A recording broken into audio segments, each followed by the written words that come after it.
Good evening, welcome back to KS Guruji. ಸ್ನೇಹಿತರೆ, ಹಲವಾರು ದಿನಗಳಿಂದ ಒಂದು ಮೋಸ್ಟ್ ಕಾಮನ್ ಡೌಟು ಪದೇ ಪದೇ Telegram, Instagram, WhatsApp and even YouTube ಕಮೆಂಟ್ಸಲ್ಲಿ ಸುಮಾರು ಜನ ಕೇಳ್ತಾ ಇದ್ರು. ಅದೇನೆಂದರೆ, ಸರ್ ಡೈಲಿ ನ್ಯೂಸ್ ಪೇಪರ್ ಅಥವಾ ದಿನಪತ್ರಿಕೆ ಹೇಗೆ ಓದಬೇಕು ಅಂತ. ಯಾಕೆ ಕೇಳ್ತಾ ಇದ್ರು ಅಂದರೆ, ನಾನು ಪದೇ ಪದೇ ಮೋಸ್ಟ್ ಆಫ್ ದಿ ಕ್ಲಾಸಸ್ಸಲ್ಲಿ ಒಂದು ವಿಷಯ ಸ್ಟ್ರೆಸ್ ಮಾಡ್ತಾ ಇದ್ದೆ. ಏನು? ಯಾವುದೇ ಎಕ್ಸಾಮ್ ತಗೊಳ್ಳಿ, PC, PSI, KAS ಆರ್ ಇವನ್ IAS, ಯಾವುದಾದ್ರೂ ಕಾಂಪಿಟೇಟಿವ್ ಎಕ್ಸಾಮ್ಸ್ ತಗೊಳ್ಳಿ, ಅದರಲ್ಲಿ ಸುಮಾರು 40-45% ಅಷ್ಟು ನಿಮಗೆ ಕರೆಂಟ್ ಅಫೇರ್ಸ್ ಬೇಸ್ಡ್ ಕ್ವೆಶನ್ಸ್ ಇರುತ್ತೆ. ಅಂದರೆ ಪ್ರಚಲಿತ ಘಟನೆಗಳು ಅಥವಾ ಪ್ರಚಲಿತ ವಿದ್ಯಮಾನಗಳು, ಇದರ ಆಧಾರಿತ ಸುಮಾರು 40-45% ಅಷ್ಟು ಕ್ವೆಶನ್ಸ್ ಇರುತ್ತೆ.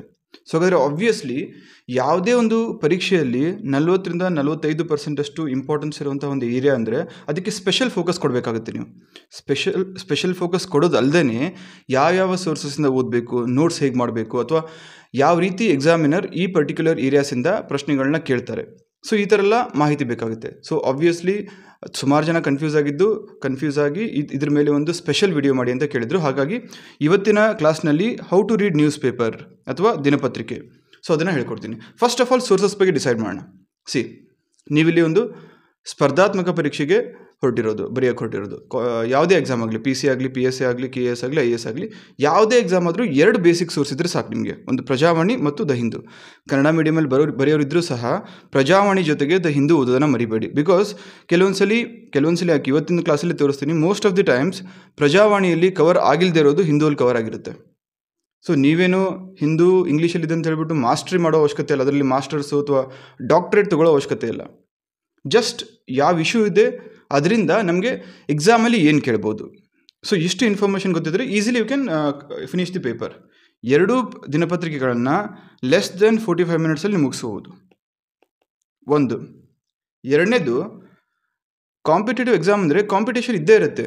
ಸೊ ಆ ಕಾಂಪಿಟೇಷನ್ನ ಬೀಟ್ ಮಾಡಿ ನೀವು ಹೇಗೆ ಮುಂದೆ ಬರ್ತೀರಾ, ನಿಮ್ಮ ಜೊತೆ ಇರೋರನ್ನ ಮೀರಿಸಿ, ಇದೇ ಥರ ಎವ್ರಿ ಡೇ ಕನ್ಸಿಸ್ಟೆಂಟಾಗಿ ನೀವು ಅವ್ರೇನು ಮಾಡ್ತಾ ಇರಲ್ವೋ ಅದನ್ನು ನೀವು ಮಾಡಿದ್ರೆ ಡೆಫಿನೆಟ್ಲಿ ಅವ್ರಿಗಿನ ಒಂದು ಹೆಜ್ಜೆ ಮುಂದೆ ಇರ್ತೀರ. ಸೊ ಈ ರೀತಿ ಮಾಡಿದಾಗ ಮಾತ್ರ ವಿದೌಟ್ ಎನಿ ಡೌಟ್ ನೀವು ಯಾವುದೇ ಕಾಂಪಿಟೇಟಿವ್ ಎಕ್ಸಾಮ್ ಆದರೂ ಕ್ಲಿಯರ್ ಮಾಡ್ಬೋದು. ರೈಟ್. ಸೋರ್ಸಸ್ ಯಾವುದಿರಬೇಕು? ಪ್ರಜಾವಾಣಿ, ದ ಹಿಂದೂ, ಕನ್ನಡ ಮೀಡಿಯಮ್ ಆಗಲಿ, ಇಂಗ್ಲೀಷ್ ಮೀಡಿಯಮ್ ಆಗಲಿ, 2 ಸೋರ್ಸಸ್ ಇದ್ದರೆ ಮೋರ್ ದೆನ್ ಸಫಿಷಿಯೆಂಟ್. ಸೊ ಇವತ್ತು ಫಸ್ಟ್ ನಾನು ಏನು ಮಾಡ್ತೀನಿ, ಇವತ್ತು 13 ಸೆಪ್ಟೆಂಬರ್ ನಿಮಗೆಲ್ಲ ತೋರ್ಸೋಕ್ಕೆ 13 ಸೆಪ್ಟೆಂಬರಿಂದ ಪ್ರಜಾವಾಣಿ ಮತ್ತು ದ ಹಿಂದೂಯಿಂದ ಯಾವ್ಯಾವ ಇಂಪಾರ್ಟೆಂಟ್ ಆರ್ಟಿಕಲ್ಸ್ ಬಂದಿದೆ, ಈ ಆರ್ಟಿಕಲ್ಸ್ನ ನೀವು PC examination point of view ಹೇಗೆ ಓದಬೇಕು, PSI examination point of view ಹೇಗೆ ಓದಬೇಕು, ಮತ್ತು KAS and IAS examination point of view ಹೇಗೆ ಓದಬೇಕು ಅದನ್ನು ತೋರಿಸ್ಕೊಡ್ತೀನಿ. ಸೊ ಒಂದ್ಸಲಿ ಯಾವ ರೀತಿ ಓದಬೇಕು ಅಂತ ಅರ್ಥ ಆದರೆ ಎವ್ರಿ ಡೇ ಒಂದು 30-45 ನಿಮಿಷ ನೀವು ಬದಿಗಿಟ್ಟು ಆರಾಮಾಗಿ ಓದ್ಕೊಂಡು ಹೋಗ್ಬೋದು. ಅದಾದಮೇಲೆ ಯಾವುದೇ ಕೋಚಿಂಗ್ ಮಟೀರಿಯಲ್ ಆಗಿರ್ಬೋದು, ಮ್ಯಾಗ್ಝಿನ್ಸ್ ಆಗಿರ್ಬೋದು, ಅಥವಾ ಕಂಪೈಲೇಷನ್ ಆಗಿರ್ಬೋದು, just for the sake of revision, quick ರಿವಿಷನ್ಗೆ ನೀವು ಅದನ್ನು ರೆಫರೆನ್ಸ್ ತೊಗೋಬೋದು. ರೈಟ್. ಇಲ್ಲಿ ನಾನು PC, PSI, KAS, IASಗೆ 2ಕ್ಕೂ ಸಹ 4ಕ್ಕೂ ಸಹ 2 ನ್ಯೂಸ್ ಪೇಪರ್ ಹೇಳ್ತಾ ಇದ್ದೀನಿ. ಯಾಕಂದರೆ the issue remains the same.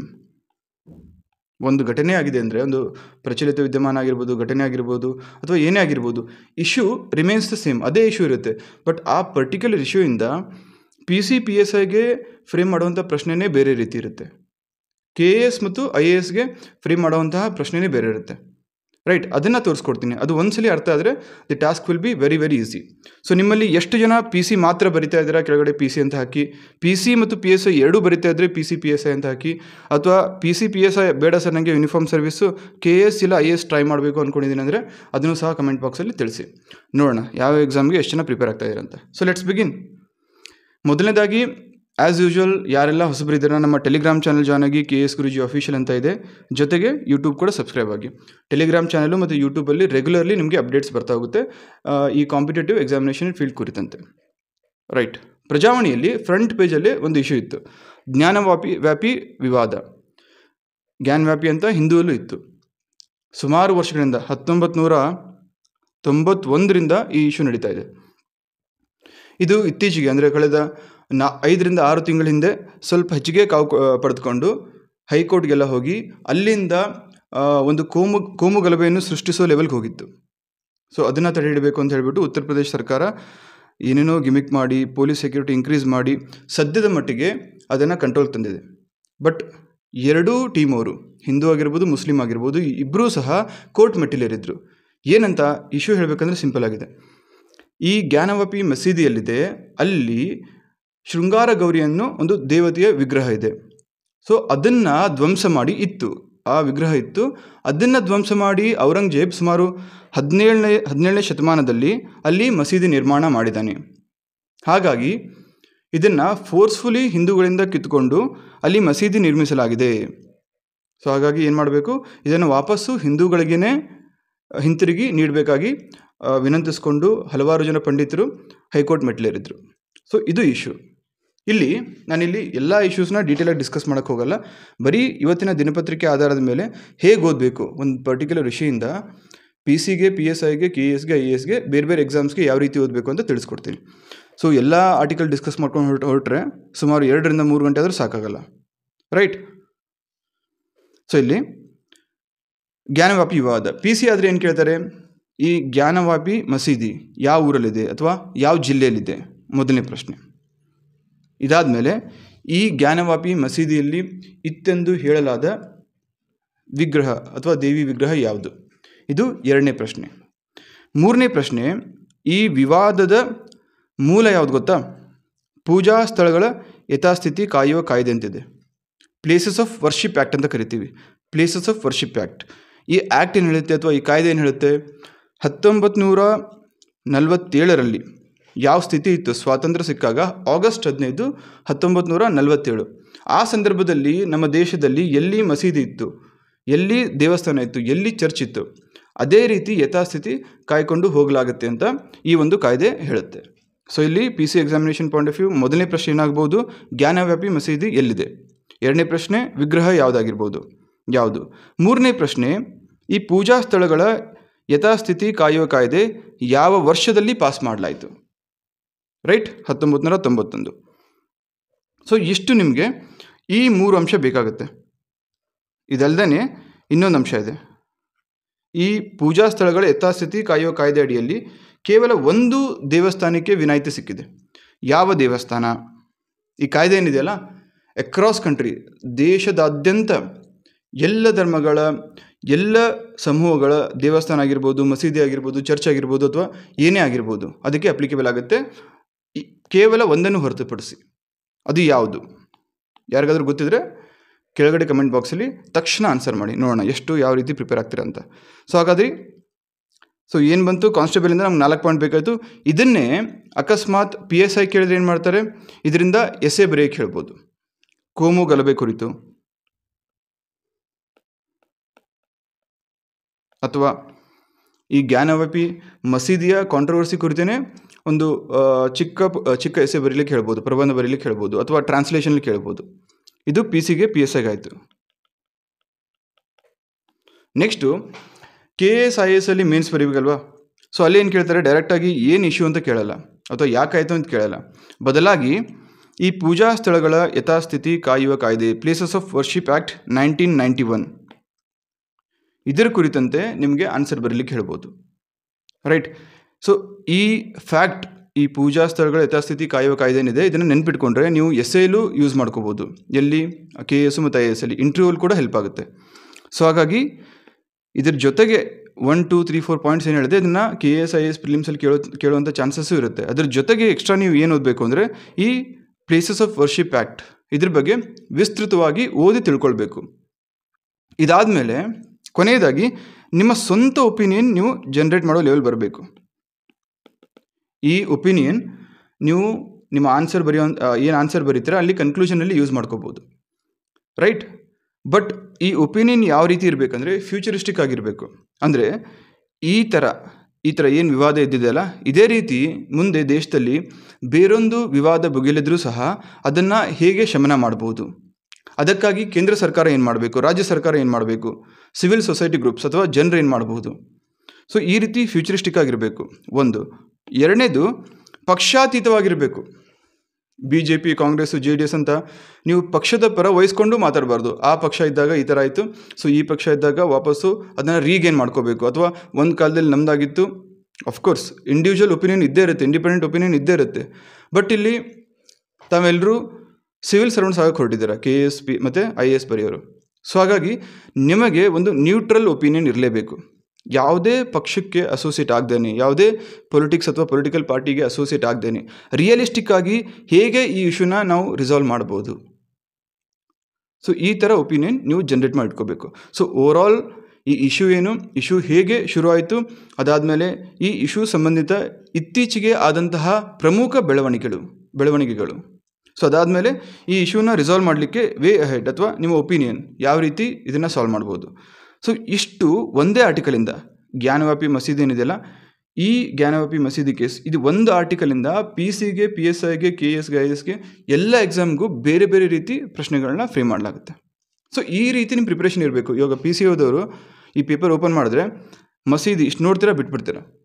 But immediately ನಿಮ್ಮ brain it should start working. ಇದರಿಂದ ಪ್ರೊಬೆಬಲ್ ಪ್ರಶ್ನೆ ಏನಾಗಿರ್ಬೋದು, ಎಕ್ಸಾಮಿನರ್ ಯಾವುದನ್ನು ಕೇಳ್ಬೋದು ನಮಗೆ. ಸೊ ನಿಮ್ಗೆ ನೀವೇ ಪ್ರಶ್ನೆ ಹಾಕ್ಕೋಬೇಕು. ಪ್ರತಿ ಆರ್ಟಿಕಲು ಬಂದಾಗ ಕನಿಷ್ಠ 2 ರಿಂದ 3 ಪ್ರಶ್ನೆಗಳನ್ನು ನೀವೇ ಫ್ರೇಮ್ ಮಾಡ್ಕೊಳ್ಳಿ ಮೈಂಡಲ್ಲಿ. ಸೊ ಅವಾಗ ನಿಮ್ಮ ಪ್ರಿಪ್ರೇಷನ್ ಇನ್ನೂ ಈಸಿ ಆಗುತ್ತೆ. Don't wait for others. Weekly monthly compilation ಬರುತ್ತೆ, ಅದು ಬಂದ ಮೇಲೆ ಅಲ್ಲಿ ಪ್ರಶ್ನೆ ಇರುತ್ತೆ, ಅದನ್ನು ಅಟೆಂಡ್ ಮಾಡಿ ಟೆಸ್ಟ್ ಮಾಡೋಣ, ಅದು ಮಾಡೋಕ್ಕೆ ಹೋಗಬೇಡಿ.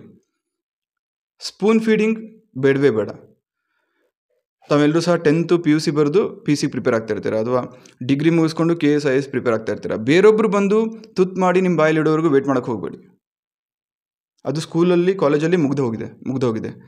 ಸೊ ಇಲ್ಲಿ ಕಾಂಪಿಟೇಟಿವ್ ಎಕ್ಸಾಮ್ಸಲ್ಲಿ ಏನು ಬರುತ್ತೆ ಅಂತ ನೀವೇ ಸ್ವತಃ ಅನಲೈಸ್ ಮಾಡಿ ನೀವೇ ಊಟ ಮಾಡಿ, ನಿಮ್ಗೆ ಜೀರ್ಣ ಆಗುತ್ತೆ. ಅದಾದಮೇಲೆ ಆಬ್ವಿಯಸ್ಲಿ ವೀಕೆಂಡು ಅಥವಾ ಮಂತ್ ಎಂಡಲ್ಲಿ ಕಂಪೈಲೇಷನ್ ಬಂದರೆ ಅದನ್ನು ಜಸ್ಟ್ ರಿವಿಷನ್ ಪರ್ಪಸ್ ಯೂಸ್ ಮಾಡಿ. ಅರ್ಥ ಆಯ್ತಲ್ಲ. ಇನ್ನೊಂದು, ಈ ವಿವಾದ ಯಾವಾಗ ಶುರು ಆಯಿತು ಅಂದರೆ 1991. ವಿವಾದ ಮೂಲ ಏನಂದರೆ ಸುಮಾರು 1661 ಇದರ ಆಸ್ಪಾಸ್ನಲ್ಲಿ ಔರಂಗಜೇಬ್ ಬಂದುಬಿಟ್ಟು ಈ ಸ್ಥಳದಲ್ಲಿ ವಾರಣಾಸಿಯಲ್ಲಿರುವಂತಹ ಜ್ಞಾನವ್ಯಾಪಿ ಮಸೀದಿ ಸದ್ಯಕ್ಕೆ ಎಲ್ಲಿದೆ ಅಲ್ಲಿ ಇದ್ದಂತಹ ಹಿಂದೂ ದೇವಸ್ಥಾನವನ್ನು ಕೆಡವಿ ಈ ಮಸೀದಿ ಕಟ್ಟಿದ್ದೇನೆ ಅಂತ ಸುದ್ದಿ. ಸೊ ಇಷ್ಟಿದೆ. ಸೊ ಹಾಗಾಗಿ ಇಲ್ಲಿ ಇನ್ನೊಂದು ವಿಷಯ ನಮ್ಗೆ ಏನು ಗೊತ್ತಾಯಿತು, 16 ಅಥವಾ 17ನೇ ಸೆಂಚುರಿ ಅಥವಾ ಶತಮಾನ ಬಂದಾಗ ಔರಂಗಜೇಬನ ಒಂದು ಸಾಮ್ರಾಜ್ಯ ನಡೀತಾ ಇತ್ತು ಅಂತ ನಮ್ಗೆ ಗೊತ್ತಾಯಿತು. ಸೊ ಇದೇ ರೀತಿ ಒಂದು ಇಶ್ಯೂಯಿಂದ ನೀವು ಅದರಲ್ಲಿ ಡೀಪಾಗಿ ಹೋಗ್ತಾ ನಿಮಗೆ ಕಮ್ಮಿ ಅಂದರೂ 5 ರಿಂದ 6 ಫ್ಯಾಕ್ಟ್ ಸಿಗುತ್ತೆ. ಸೊ ಈ 5 ರಿಂದ 6 ಫ್ಯಾಕ್ಟು ನಿಮಗೆ ಆಬ್ಜೆಕ್ಟಿವ್ ಕ್ವಶನ್ಸಲ್ಲೂ ಹೆಲ್ಪ್ ಆಗುತ್ತೆ, ಎಸ್ಸೆಯಲ್ಲೂ ಹೆಲ್ಪ್ ಆಗುತ್ತೆ, ಜೊತೆಗೆ KS ಪ್ರಿಲಿಮ್ಸು ಮತ್ತು ಮೇನ್ಸಲ್ಲಿ ಕೂಡ ಹೆಲ್ಪ್ ಆಗುತ್ತೆ. ಇದ್ರ ಮೇಲೆ ಪ್ರಶ್ನೆ ಕೇಳಿದರೆ ಈ 5 to 6 ಫ್ಯಾಕ್ಟ್ಸ್ ಬಳಸ್ಕೊಂಡು ನೀವು ಉತ್ತರ ಬರೆದ್ರೆ ಅದು ಎಷ್ಟು ಎಫೆಕ್ಟಿವ್ ಇರುತ್ತೆ ಜಸ್ಟ್ ಇಮ್ಯಾಜಿನ್. ಜನರಲ್ಲಾಗಿ ಯಾರೋ ಒಬ್ಬರು ಉತ್ತರ ಬರೆಯೋದಕ್ಕೂ ನೀವು ಇದರ ಫ್ಯಾಕ್ಟ್ಸ್ ಬಳಸಿ ನಿಮ್ಮ ಉತ್ತರ ಬರೆಯೋದಕ್ಕೂ ಎಷ್ಟು ಡಿಫ್ರೆನ್ಸ್ ಇರುತ್ತೆ. ಸೊ ಹಾಗಾಗಿನೇ ಜಾಸ್ತಿ ಮಾರ್ಕ್ಸ್ ಸಿಗುತ್ತೆ. ರೈಟ್. ಸೊ ಇದು ಅರ್ಥ ಆಯಿತು ಅನ್ಕೋತೀನಿ. ಯಾರಿಗೆಲ್ಲ ಅರ್ಥ ಆಗಿದೆ ಎಸ್ ಅಂತ ಹೇಳಿ. ನೆಕ್ಸ್ಟ್ ಆರ್ಟಿಕಲ್ ಹೋಗೋಣ. ಇದೇ ಆರ್ಟಿಕಲ್ ರಿಲೇಟೆಡು ಪ್ರಜಾವಾಣಿಯಲ್ಲಿ ಇವತ್ತು ನಾನು ಏನು ಡಿಸ್ಕಸ್ ಮಾಡ್ತಾ ಇದ್ದೀನಿ, ಪ್ರತಿಯೊಂದು ಆರ್ಟಿಕಲು ಇವತ್ತಿನ 13ನೇ ಸೆಪ್ಟೆಂಬರ್ ಇವತ್ತಿನ ಪ್ರಜಾವಾಣಿ ಮತ್ತು ದ ಹಿಂದೂಯಿಂದ ಎತ್ಕೊಂಡೆ ನಿಮ್ಮ ಮುಂದೆ ಇಡ್ತಾ ಇದ್ದೀನಿ. ಸೊ ಇದೇ ಆರ್ಟಿಕಲ್ ರಿಲೇಟೆಡು ಈ ಜ್ಞಾನವ್ಯಾಪಿ, ಸೊ ಈ ಇಶ್ಯೂ ಥರನೇ ಸಿಮಿಲರ್ ಆಗಿ ನಮ್ಮ ದೇಶದಾದ್ಯಂತ ಇತರೆ ಸ್ಥಳಗಳಲ್ಲಿ ಇರುವಂತಹ ಕಾಂಟ್ರವರ್ಸಿಸ್ ಯಾವ್ಯಾವು ಅಂತ ಲಿಸ್ಟ್ ಔಟ್ ಮಾಡಿದ್ದಾರೆ. ಸೊ ಇಲ್ಲಿ ಕಾಂಟ್ರವರ್ಸಿ ಬೇಕಾಗುತ್ತಾ? ಬೇಡ. IAS KS ಮೇನ್ಸಲ್ಲಿ ಈ ಥರ ಸಿಮಿಲರ್ ಇಶ್ಯೂಸ್ ಡೂ ಎಕ್ಸಿಸ್ಟ್ ಅಂತ ನೀವು ಕೋಟ್ ಮಾಡ್ಬೋದು. ಇಲ್ಲ ಅಂದರೆ MCQಸಲ್ಲಿ PC PSIಗೆ ಏನು ಕೇಳ್ಬೋದು, ಈ ಥರ ವಿವಾದಿತ ಸ್ಥಳಗಳಿದಾವಲ್ಲ ಈ ಸ್ಥಳಗಳು ಎಲ್ಲೆಲ್ಲಿ ಬರುತ್ತೆ ಅಂತ ಕೇಳ್ಬೋದು. For example match the following ಹೊಂದಿಸಿ ಬರೆಯಿರಿ ಅಂತ ಕೊಟ್ಟು ಕುತುಬ್ ಮಿನಾರ್ ಎಲ್ಲಿದೆ ಅಂತ ಕೇಳ್ಬೋದು, ಭೋಜಶಾಲಾ ಸಂಕೀರ್ಣ ಎಲ್ಲಿದೆ ಅಂತ ಕೇಳ್ಬೋದು, ತಾಜ್ ಮಹಲ್ ಆಬ್ವಿಯಸ್ಲಿ ಎಲ್ರಿಗೂ ಗೊತ್ತಿರುತ್ತೆ, ಶಾಹಿ ಮಸೀದಿ ಗೊತ್ತಿರಲ್ಲ. ಸೊ ಹಾಗಾಗಿ ಇವತ್ತಿನ ಪೇಪರಿಂದನೇ ನನಗೆ ಈ ಆರ್ಟಿಕಲಿಂದನೇ ಇನ್ನೂ ಎಕ್ಸ್ಟ್ರಾ 4 ಫ್ಯಾಕ್ಟ್ ಸಿಕ್ತು. ನಿಮ್ಮ ನೋಟ್ಸಲ್ಲಿ ಒಂದು ಕರೆಂಟ್ ಅಫೇರ್ಸ್ಗಂತಲೇ ಡೈಲಿ ಕರೆಂಟ್ ಅಫೇರ್ಸ್ ನೋಟ್ಸ್ ಮಾಡೋಕ್ಕಂತಲೇ ಸಪ್ರೇಟ್ ಒಂದು ಬುಕ್ ಎತ್ತಿಟ್ಕೊಳ್ಳಿ. ಅದರಲ್ಲಿ ಸೆಕ್ಷನ್ಸ್ ಮಾಡ್ಕೊಳ್ಳಿ. ಪಾಲಿಟಿ ಅಂತ ಬರೀರಿ, ಒಂದು 10 ಪೇಜ್ ಎತ್ತಿಡಿ. ಜಿಯೋಗ್ರಫಿ ಅಂತ ಬರೀರಿ, ಒಂದು 10 ಪೇಜ್ ಎತ್ತಿಡಿ. ಅದಾದಮೇಲೆ ಆರ್ಟ್ ಆ್ಯಂಡ್ ಕಲ್ಚರ್ ಅಂತ ಬರೀರಿ, 10 ಪೇಜು. ಅದೇ ರೀತಿ ಇಂಪಾರ್ಟೆಂಟ್ ಪ್ಲೇಸಸ್ ಇನ್ ನ್ಯೂಸ್, ಪ್ರಮುಖ ಸ್ಥಳಗಳು, ಅದನ್ನು ಬರೆದು ಈ ಥರ ಯಾವಾಗ ಬರುತ್ತೆ ಅದನ್ನು ಅಲ್ಲಿ ಬರೀ ಹೆಸರು ಬರ್ಕೊಂಡ್ರೆ ಸಾಕು. ಕುತುಬ್ ಮಿನಾರ್ ಡೆಲ್ಲಿ, ಅಥವಾ ಭೋಜಶಾಲಾ ಸಂಕೀರ್ಣ ಧಾರ್ ಮಧ್ಯಪ್ರದೇಶ್, ತಾಜ್ ಮಹಲ್ ಆಗ್ರಾ, ಶಾಹಿ ಮಸೀದಿ ಮಥುರಾ ಉತ್ತರ ಪ್ರದೇಶ್. ಇಷ್ಟು ಬರೆದಿಟ್ಕೊಂಡ್ರೆ ಸಾಕು. ಇದು ಇಶ್ಯೂ ಏನಿದೆ ಏನು ಏನೂ ನಿಮಗೆ ಅವಶ್ಯಕತೆ ಇಲ್ಲ. ಪೊಲಿಟಿಕ್ಸ್ ಎಂಟರ್ ಆಗೋದೇ ಬೇಡ. Just facts, probable questions. Examination ದೃಷ್ಟಿಯಿಂದ ಒಬ್ಬ ಎಕ್ಸಾಮಿನರು ಏನೆಲ್ಲ ಕೇಳ್ಬೋದು, ಸೊ ಅಷ್ಟು ನೀವು ತಿಳುವಳಿಕೆ ಇಟ್ಕೊಂಡಿದ್ರೆ ಸಾಕು. ಅರ್ಥ ಆಯ್ತಲ್ಲ. ಸೊ ಈ ಒಂದು ಆರ್ಟಿಕಲಿಂದ ನಿಮಗೆ ಸುಮಾರು ಈ ಒಂದು ಆರ್ಟಿಕಲು ಅದಕ್ಕೆ ಅಸೋಸಿಯೇಟೆಡ್ ಇನ್ನಿತರ ಆರ್ಟಿಕಲಿಂದ ನಿಮಗೆ ಇಲ್ಲೇ 7ರಿಂದ 8 ಫ್ಯಾಕ್ಟ್ ಸಿಕ್ತು ಒಂದೇ ಆರ್ಟಿಕಲಿಂದ. ಸರ್ ಇದು ಹೇಗೆ ಡೆವಲಪ್ ಮಾಡೋದು ಈ ಥರ ಮೈಂಡು ಅಂತ ನೀವು ಕೇಳ್ಬೋದು. ಇದು 1 ದಿನ 2 ದಿನ 3 ದಿನಕ್ಕೆ ಬರುವಂಥದ್ದಲ್ಲ. ಸತತವಾಗಿ ಒಂದು 15 ದಿನ 20 ದಿನ 25 ದಿನ ನೀವು ಈ ಥರ ನ್ಯೂಸ್ ಪೇಪರ್ ಓದ್ಕೊಂಡು ಹೋಗಿ, ಆವಾಗ ನಿಮಗೆ ಕರಗತ ಆಗುತ್ತೆ, ಹ್ಯಾಬಿಟ್ ಆಗುತ್ತೆ. ಒಂದೇನಾದರೂ ನಿಮಗೆ ಹ್ಯಾಬಿಟ್ ಆಗಬೇಕು ಅಂದರೆ practically speaking, scientifically speaking, continuously for 21 days continuous ಆಗಿ 21 ದಿನ ನೀವು ಅದನ್ನು ಕಂಟಿನ್ಯೂಸ್ ಫಾಲೋ ಮಾಡ್ಕೊಂಡು ಹೋದರೆ ಮಾತ್ರ ಪ್ರಾಕ್ಟೀಸ್ ಆಗುತ್ತೆ, ಅದು ಅಭ್ಯಾಸ ಆಗುತ್ತೆ.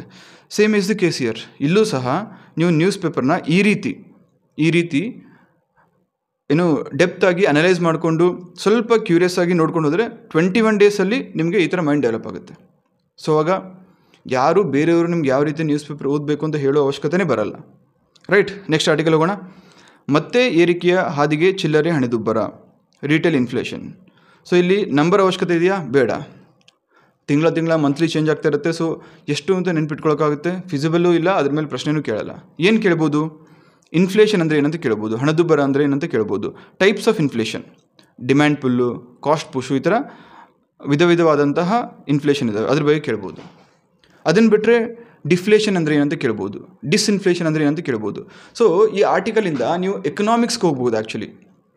ಸೊ ಒಂದು ಕರೆಂಟ್ ಅಫೇರ್ಸ್ ಆರ್ಟಿಕಲ್ ತೆಗೆದುಕೊಂಡು ಎಕನಾಮಿಕ್ಸು ಡೀಪಾಗಿ ಹೋಗಿ ಅನಲೈಸ್ ಮಾಡ್ಕೋಬೋದು. ಇಲ್ಲೇ ಕೂತ್ಕೊಂಡಲ್ಲೇ ಏನು ಫಿಂಗರ್ ಟಿಪ್ಸಲ್ಲೇ ಜಗತ್ತಿದೆ ನಿಮ್ಮ ಕೈಯಲ್ಲಿ. ಇವಾಗ ನಿಮ್ಗೆ ಯಾವ ರೀತಿ ಬೇಕೋ ಮೊಬೈಲ್ನ ಆ ರೀತಿ ಬಳಸ್ಕೊಳ್ಳಿ. ಮೊಬೈಲ್ ಓಪನ್ ಮಾಡಿ ಗೂಗಲ್ ಸರ್ಚ್ ಹೋಗಿ ಟೈಪ್ಸ್ ಆಫ್ ಇನ್ಫ್ಲೇಷನ್, ಹಣದುಬ್ಬರದ ವಿಧಗಳು, ಅದಾದಮೇಲೆ ಡಿಸ್ಇನ್ಫ್ಲೇಷನ್ ಅಂದರೆ ಏನು, ಡಿಫ್ಲೇಷನ್ ಅಂದರೆ ಏನು. ಜಸ್ಟ್ 3 to 4 ಮಿನಿಟ್ಸ್ ತೊಗೊಳುತ್ತೆ. 3 to 4 ನಿಮಿಷದಲ್ಲಿ ನೀವು ಒಂದು 4 to 5 ಕಾನ್ಸೆಪ್ಟ್ಸು ಕಲ್ತ್ಬಿಡ್ಬೋದು. ಸೊ ಅದ್ರ ಮೇಲೆ ಪ್ರಶ್ನೆ ಕೇಳ್ತಾರೆ. ಈ ಇನ್ಫ್ಲೇಷನ್ ಅಂದರೆ ಏನು ಅಂತ ಎಷ್ಟೋ ಸರಿ ಕೇಳಿದ್ದಾರೆ, ಇನ್ಕ್ಲೂಡಿಂಗ್ UPSC.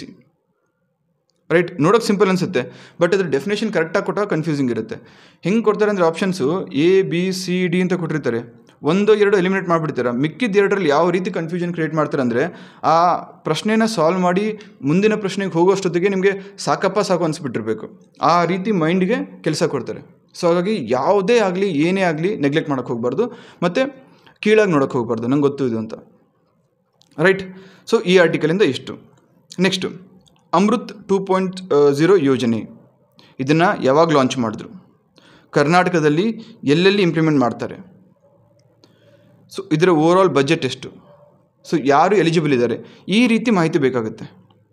ಇಲ್ಲಿ ಇನ್ಫ್ಲೇಷನ್ನು ಡೆಫಿನೇಷನ್ ಕೇಳ್ಬೋದು, ಮತ್ತು ಟೈಪ್ಸ್ ಆಫ್ ಇನ್ಫ್ಲೇಷನ್, ಡಿಫ್ಲೇಷನ್ ಆಯಿತು. ಇದು PCಗೆ PSIಗೆ ಆಯಿತು. KS ಮತ್ತು IASಗೆ ಏನು ಓದಬೇಕಾಗುತ್ತೆ? ಈ ಥರ ಇನ್ಕ್ರೀಸಿಂಗ್ ಇನ್ಫ್ಲೇಷನ್, ಕೋವಿಡ್ ಮಹಾಮಾರಿ ಬಂದಾಗಿಂದ ಇನ್ಫ್ಲೇಷನ್ ಮೇಲೆ ಹೋಗ್ತಾನೆ ಇದೆ. ಸೊ ಈ ಥರ ಇನ್ಕ್ರೀಸ್ ಇನ್ಫ್ಲೇಷನಿಂದ ಕಾಮನ್ ಮ್ಯಾನ್, ಸಾಮಾನ್ಯ ಮನುಷ್ಯನಿಗೆ ಏನೆಲ್ಲ ಎಫೆಕ್ಟ್ ಆಗುತ್ತೆ. ಸೊ ಈ ಇನ್ಫ್ಲೇಷನ್ ಎಫೆಕ್ಟ್ಸ್ನ ಕಮ್ಮಿ ಮಾಡೋಕ್ಕೆ ಸರ್ಕಾರ ಏನೆಲ್ಲ ಮೆಷರ್ಸ್ನ ತೆಗೆದುಕೊಂಡಿದೆ, ಸೊ ಇನ್ನೂ ಯಾವ ರೀತಿ ಮೆಷರ್ಸ್ ಬೇಕಾಗುತ್ತೆ, ಈ ರೀತಿ ಕೆಲವೊಂದು ಅನಲಿಟಿಕಲ್ ಪಾಯಿಂಟ್ ಆಫ್ ವ್ಯೂಯಿಂದ ನಿಮಗೆ ಕೆಲವೊಂದು 1 ಪ್ಯಾರಾ ಅಥವಾ 2 ಪ್ಯಾರಾ ಇನ್ಫಾರ್ಮೇಷನ್ ಬೇಕಾಗುತ್ತೆ. ಸೊ ಅದರ ಆಧಾರದ ಮೇಲೆ ಯಾವುದೇ ರೀತಿ ಎಕನಾಮಿಕ್ಸಲ್ಲಿ ಮೇನ್ಸ್ ಕ್ವಶನ್ಸ್ ಕೇಳಿದ್ರೂ you will be able to write. PSIಗೂ ಸಹ ಬೇಕಾಗುತ್ತೆ ಪ್ರಬಂಧದಲ್ಲಿ. ರೈಟ್, ಅದೇ ರೀತಿ ಅಮೃತ್ 2 ಯೋಜನೆ PC PSIಗಾದರೆ ಯಾವಾಗ ಲಾಂಚ್ ಮಾಡಿದ್ರು, ಯಾವ ಮಿನಿಸ್ಟ್ರಿ ಲಾಂಚ್ ಮಾಡ್ತು, ಯಾವ ಮಿನಿಸ್ಟ್ರಿ ಅಂಡರಲ್ಲಿದೆ, ಯಾವ ಮಂತ್ರಾಲಯ, ಆಮೇಲೆ ಯಾವ ಸಚಿವಾಲಯ, ಅದಾದಮೇಲೆ ಟೋಟಲ್ ಬಜೆಟ್ ಎಷ್ಟು, ಆಮೇಲೆ ಕರ್ನಾಟಕದಲ್ಲಿ ಎಲ್ಲೆಲ್ಲಿ ಇಂಪ್ಲಿಮೆಂಟ್ ಮಾಡ್ತಾಯಿದ್ದಾರೆ, ಈ 4 ಇನ್ಫಾರ್ಮೇಷನ್ ಸಾಕು. KSಗೆ IASಗೆ ಇದರ ಪ್ರಾಮುಖ್ಯತೆ ಏನು, ಅಮೃತ್ 2 ಯೋಜನೆ ಇದರ ಅವಶ್ಯಕತೆ ಏನಿತ್ತು, ಇದರಿಂದ ಯಾರಿಗೆಲ್ಲ ಬೆನಿಫಿಟ್ ಆಗುತ್ತೆ, ಇದರ ಅಡ್ವಾಂಟೇಜಸ್ಸು ಡಿಸ್ಅಡ್ವಾಂಟೇಜಸ್ಸು, ಇದರಲ್ಲಿ ಏನೆಲ್ಲ ಇನ್ನೂ ಚಾಲೆಂಜಸ್ ಇದ್ದಾವೆ, ಆ ಚಾಲೆಂಜಸ್ನ ಅಡ್ರೆಸ್ ಮಾಡಿ ಈ ಯೋಜನೆಯನ್ನು ಸಕ್ಸಸ್ಫುಲ್ ಹೇಗೆ ಮಾಡ್ಬೋದು. ಸೊ ಈ ಫ್ಯಾಕ್ಟ್ಸ್ ಜೊತೆಗೆ ಈ ಥರ ಅನಾಲಿಸಿಸ್ ಮಾಡಿದ್ರೆ ನಿಮ್ದು KS IAS ಪ್ರಿಪ್ರೇಷನ್ ಮುಗಿದೋಗುತ್ತೆ. ಇದು UPSCಯಲ್ಲಿ ನಿಮಗೆ GS paper 2, general studies paper 2ಅಲ್ಲೂ ಕೇಳ್ಬೋದು, ಜನರಲ್ ಸ್ಟಡೀಸ್ ಪೇಪರ್ 3ಅಲ್ಲೂ ಸಹ ಕೇಳ್ಬೋದು. ಸೊ ಇಲ್ಲಿ ಹೆಡ್ಡಿಂಗಲ್ಲೇ ಕೊಟ್ಬಿಟ್ಟಿರ್ತಾರೆ ಫಸ್ಟ್ ಸೆಂಟೆನ್ಸ್. ಯೂಶ್ವಲಿ ನೀವು ಯಾವುದಾದ್ರೂ ಆರ್ಟಿಕಲ್ ಓದಿದ್ರೆ ಮೊದಲನೇ ಪ್ಯಾರಾಗ್ರಾಫಲ್ಲೇ ನಿಮಗೆ ಬೇಕಾದಂತಹ ಇನ್ಫಾರ್ಮೇಷನ್ ಕೊಟ್ಬಿಟ್ಟಿರ್ತಾರೆ. So that is so simple. ರಾಜ್ಯದಲ್ಲಿ 1 ಲಕ್ಷಕ್ಕಿಂತ ಕಡಿಮೆ ಜನಸಂಖ್ಯೆ ಇರುವ 247 ಪಟ್ಟಣಗಳಲ್ಲಿ ಪ್ರತಿ ಮನೆಗೂ ನಲ್ಲಿ ನೀರು ಒದಗಿಸುವ ಕೇಂದ್ರ ಸರ್ಕಾರದ ಅಮೃತ್ 2.0 ಯೋಜನೆಗೆ ಆರಂಭದಲ್ಲೇ ಕಂಟಕ. ಸೊ ಇಲ್ಲಿ ಏನು ಗೊತ್ತಾಯಿತು, ಅಮೃತ್ 2 ಯೋಜನೆ ಇದರ ಮುಖ್ಯ ಗುರಿ ಅಥವಾ ಉದ್ದೇಶ ಏನು? ರಾಜ್ಯದಲ್ಲಿ ಇರುವಂತಹ 1 ಲಕ್ಷಕ್ಕೂ ಕಡಿಮೆ ಇರುವಂತಹ ಜನಸಂಖ್ಯೆಯನ್ನು ಹೊಂದಿರುವಂತಹ ಪಟ್ಟಣಗಳು ಎಷ್ಟಿದ್ದಾವೆ? ಟೋಟಲು 247. ಇದರ ಮೂಲ ಉದ್ದೇಶ ಈ ಪಟ್ಟಣಗಳಿಗೆ ನಲ್ಲಿ ನೀರು, ಟ್ಯಾಪ್ ವಾಟರ್ ಅಂತ ಕರಿತೀವಿ. ಸೊ ಈ ನಲ್ಲಿ ನೀರನ್ನು ತಲುಪಿಸುವುದೇ ಈ ಯೋಜನೆಯ ಮುಖ್ಯ ಗುರಿಯಾಗಿರುತ್ತೆ. ಸೊ ಉದ್ದೇಶ ಗೊತ್ತಾಯಿತು. ಈ ಯೋಜನೆ ಕರ್ನಾಟಕದಲ್ಲಿ ಎಲ್ಲೆಲ್ಲಿ ಇಂಪ್ಲಿಮೆಂಟ್ ಆಗ್ತಾಯಿದೆ ಗೊತ್ತಾಯಿತು. ಸೊ ಇದಾದಮೇಲೆ ಇದನ್ನು ಲಾಂಚ್ ಮಾಡಿದ್ದು ಗೊತ್ತಾಯಿತು. ಸೊ ಇದ್ರ ಜೊತೆಗೆ ಇಷ್ಟು ಪಾಯಿಂಟ್ಸ್ ನೀವು ಕಲ್ತ್ಕೊಂಡ್ರೆ UPSC ಮತ್ತು KPSC ಮೇನ್ಸ್ಗೂ ಸಹ ಸಹಕಾರಿಯಾಗುತ್ತೆ. ಸೊ ಅದು ಹೇಳ್ತಾ ಇರ್ತೀನಿ ನಾನು, ಯಾರಾದರೂ ಇವಾಗ 10th PUC ಬೇಸಿಸ್ ಮೇಲೆ ನೀವು PC ಪೊಲೀಸ್ ಕಾನ್ಸ್ಟೇಬಲ್ ಎಕ್ಸಾಮ್ ಬರೀತಾ ಇದ್ದರೆ ಬರೀರಿ, ಬೇಡ ಅನ್ನಲ್ಲ. ಅದಾದಮೇಲೆ ಅಷ್ಟಕ್ಕೆ ನಿಲ್ಲಿಸಬಾರ್ದು. ನೀವು PC ಸೆಲೆಕ್ಷನ್ ಆಗಿ ಟ್ರೈನಿಂಗ್ ಮುಗಿಸಿ ನಿಮಗೆ ಪೋಸ್ಟಿಂಗ್ ಸಿಗೋಷ್ಟರಲ್ಲಿ 2-3 ವರ್ಷ ಆಗುತ್ತೆ.